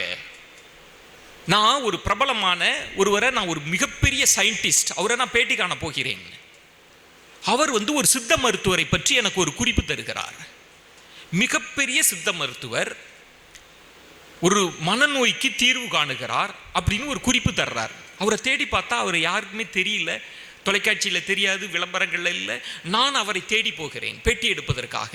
அவரிடம் நான் கேட்கிறேன், நீங்கள் யாருக்குமே தெரியாமல் இருக்கிறீங்களே, இவ்வளவு தூரம் மகத்தான சேவைகள் பண்ணியிருக்கீங்களே, மிராக்கல்னு சொல்லுவாங்களே, அப்படி தமிழ் மருத்துவத்தில் சாதனை புரிஞ்சிருக்கிறீங்களே, நீங்கள் ஏன் ஒரு தொலைக்காட்சிக்கு நீங்கள் வரலன்னு கேட்டேன்.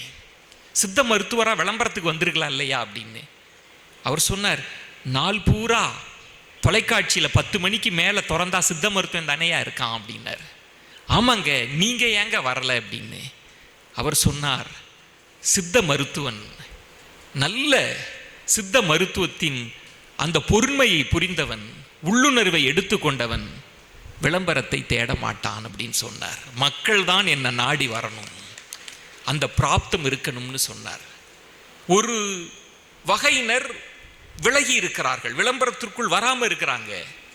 விளம்பரத்திற்குள் வரக்கூடியவர்கள் பொருள் வயப்பட்டவர்களாக, பண வயப்பட்டவர்களாக, இந்த நெருக்கடிக்கு மத்தியில் தான் நாங்கள் வேலை பார்த்துட்டு இருக்கிறோம். நீங்கள் தொலைக்காட்சியில் ஏதேனும் ஒரு நல்ல நிகழ்ச்சியை நீங்கள் பார்த்தீர்களே ஆனால், அது கல்வி வழிகாட்டி, அறிவு வழிகாட்டி, முதுமைக்கான நிகழ்ச்சி அப்படின்னு நீங்கள் பார்த்தீர்களே ஆனால், நீங்கள் மனதில் வைத்துக் கொள்ளுங்கள், இந்த அரங்கத்தில் இருந்து சொல்கிறேன், இங்கு மணிமாறனை போல, பாலாவை போல, சுகிதாவை போல, அபிநயாவை போல யாரோ ஒரு கிராமத்தில் பிறந்த, ஒரு ஏழ்மை பின்னணியில் பிறந்த ஒருத்தர் இந்த சமூகத்திற்காக ஏதேனும் நாம் கொண்டு போய் சேர்க்க வேண்டும் என்பதற்காக முதலாளியோடு சண்டை போட்டு, மார்க்கெட்டிங் டீமோட சண்டை போட்டு, எல்லோரிடமும் சண்டை போட்டு, தன் வேலை உத்தரவாதத்தை கூட அடமானம் வைத்துவிட்டுத்தான் ஒரு நல்ல நிகழ்ச்சி உங்கள் பார்வைக்கு வருகிறது. சும்மா கிடையாது. அதை நீங்க கை கொடுத்து தூக்கிவிட வேண்டும், நீங்கள் தேட வேண்டும். நான் உங்களுக்கு ஒன்று சொல்கிறேன். நீங்க மலத்தில் கவிக்கோ என்னிடம் பேட்டியின் போது ஒன்று சொன்னார். அபிநயா சொன்னதனுடைய நீட்சியா, மலத்தில் அதிகமான ஈக்கள் மொய்க்கும், கழிவுகளில் அதிகமான ஈக்கள் மொய்க்கும், தேனை எடுப்பதற்கு தேனி தேடி செல்லும். அதிகமாக ஈக்கள் போல தேனீக்கள் இருக்காது. நல்லவைகளை தேட வேண்டிய ஒரு பாங்கு மக்களுக்கு தேவைப்படுகிறது, உங்களுக்கு தேவைப்படுகிறது. நல்லது கசப்பா இருக்கும், நல்லது உங்களுக்கு சந்தோஷத்தை தராது, நல்லது கிளர்ச்சி ஊட்டாது. நல்லா எடுத்துக்கொள்ளுங்கள். நீங்கள் உங்கள் தோட்டத்தில் ஒரு நல்ல ரோஜா பூவை நடுகிறீர்கள் என்றால், நீங்கள் அதை பார்த்து பார்த்து உரம் போடுவீங்க, பார்த்து பார்த்து தண்ணி ஊற்றுவீங்க, அது வாடி வதங்கி போய் தான் இருக்கும். ஆனால் உங்களுக்கு வேண்டப்படாத களை எதுவுமே பாய்ச்சாமல் மண்டி மண்டி மண்டி படர்ந்து கொண்டே இருக்கும். இதை எப்படி, இதுதான் ஊடகத்திலும் நடக்கிறது. இந்த ஊடகத்தின் போக்கு மாற வேண்டுமென்றால் இந்த பட்டிமண்டபத்தின் நிறைவுரையில் சொல்வது, நீங்கள் எங்களை கைபிடித்து தூக்கிவிட வேண்டும், உங்கள் ஆதரவை நீங்கள் எங்களுக்கு தர வேண்டும், நீங்கள் தான் எங்கள் பலம், நீங்கள் எங்களை ஆதரிக்கிறீர்கள் என்றால், நீங்கள் எங்கள் நிகழ்ச்சி, தரமான நிகழ்ச்சிக்கு நீங்கள் காது கொடுக்கிறீர்கள் என்றால், உங்கள் குடும்பத்தை காது கொடுக்க வைக்கிறீர்கள் என்றால், விளம்பர நெருக்கடியை எங்களால் அடித்து நொறுக்கிவிட முடியும். அது நீங்கள் கொடுக்கக்கூடிய பலத்தால் தான் இருக்க முடியும் என்று சொல்லி, அந்த ஊடக நெருக்கடி இன்றைக்கு ஒரு புறம் ஊடகத்தில் விளம்பரங்கள் நெருக்கடி கொடுக்கிறதென்றால், ஏன் அது விஸ்வரூப நெருக்கடி கொடுக்கிறதென்றால், மக்கள் ரசனை கொஞ்சம் கீழான நிலைக்கு போயிருக்கிறது. அதான் உண்மை. இன்றைய தலைமுறையில் கீழான இடத்திற்கு நாம் நகர்ந்து விட்டோம். முன்பெல்லாம் ஆபாச படம் இருக்கிற பத்திரிகைகளை நம் வீட்டில் அனுமதிக்க மாட்டார்கள். ஒரு சின்ன ஒரு கவர்ச்சி புகைப்படம் இருந்தால் அது மோசமான பத்திரிக்கை, நீங்கள் எங்கேயாவது தான் போய் ஒளிச்சு வச்சு தான் படிக்க முடியும். ஆனால் இன்றைக்கு ஊடகங்களில் அபிநயா சொன்னார்களே, ஆபாச இரட்டை அர்த்த வசனங்கள், கவர்ச்சி நடனங்கள், கவர்ச்சி பாடல்கள், குரோதங்கள், வன்முறைகள் உங்கள் வீட்டின் வரவேற்பறையில் எந்த சப்தமும் இன்றி, எந்த எதிர்ப்பும் இன்றி நுழைந்திருக்கிறதென்றால் தவறு யாருடையது? யார் வாசல் கதவை திறந்து விட்டது என்கிற கேள்விகளோடும் அதற்குள் விடைகளையும் விதைகளையும் ஆழ பொதித்துவிட்டு இதையே தீர்ப்பாக தந்து விடைபெறுகிறேன். மிக்க நன்றி. வாய்ப்பளித்த இந்த விழா குழுவினருக்கும் வாய்ப்பு கொடுத்த செவி கொடுத்த பார்வையாளர்களுக்கும் எனது நெஞ்சம் நிறைந்த நன்றிகளையும் என் சக தோழர்களின் சார்பாகவும் சொல்லி விடைபெறுகிறேன். நன்றி, வணக்கம். மிகச்சிறப்பானதொரு வாதங்களை வைத்து கனமான ஒரு தலைப்புக்கு அர்த்தமான பொருள் சேர்த்து இந்த பட்டிமன்றத்தை சிறப்பாக நடத்தி கொடுத்த நடுவர் ரா விஜயன் உள்ளிட்ட குழுவினருக்கு அறக்கட்டளையின் சார்பாக நெஞ்சார்ந்த நன்றியினை தெரிவித்துக் கொள்கிறோம். இத்துணை நேரம் அமைதியாக இருந்து நிகழ்ச்சியை கண்டுகளித்த பார்வையாளர்கள் அனைவருக்கும் அறக்கட்டளையின் சார்பாக நெஞ்சார்ந்த நன்றியினை தெரிவித்துக் கொள்கிறோம். இத்துடன் இந்த 122வது பிறந்தநாள் பெருவிழா நிகழ்வுகள் நிறைவு பெறுகின்றன. நன்றி, வணக்கம்.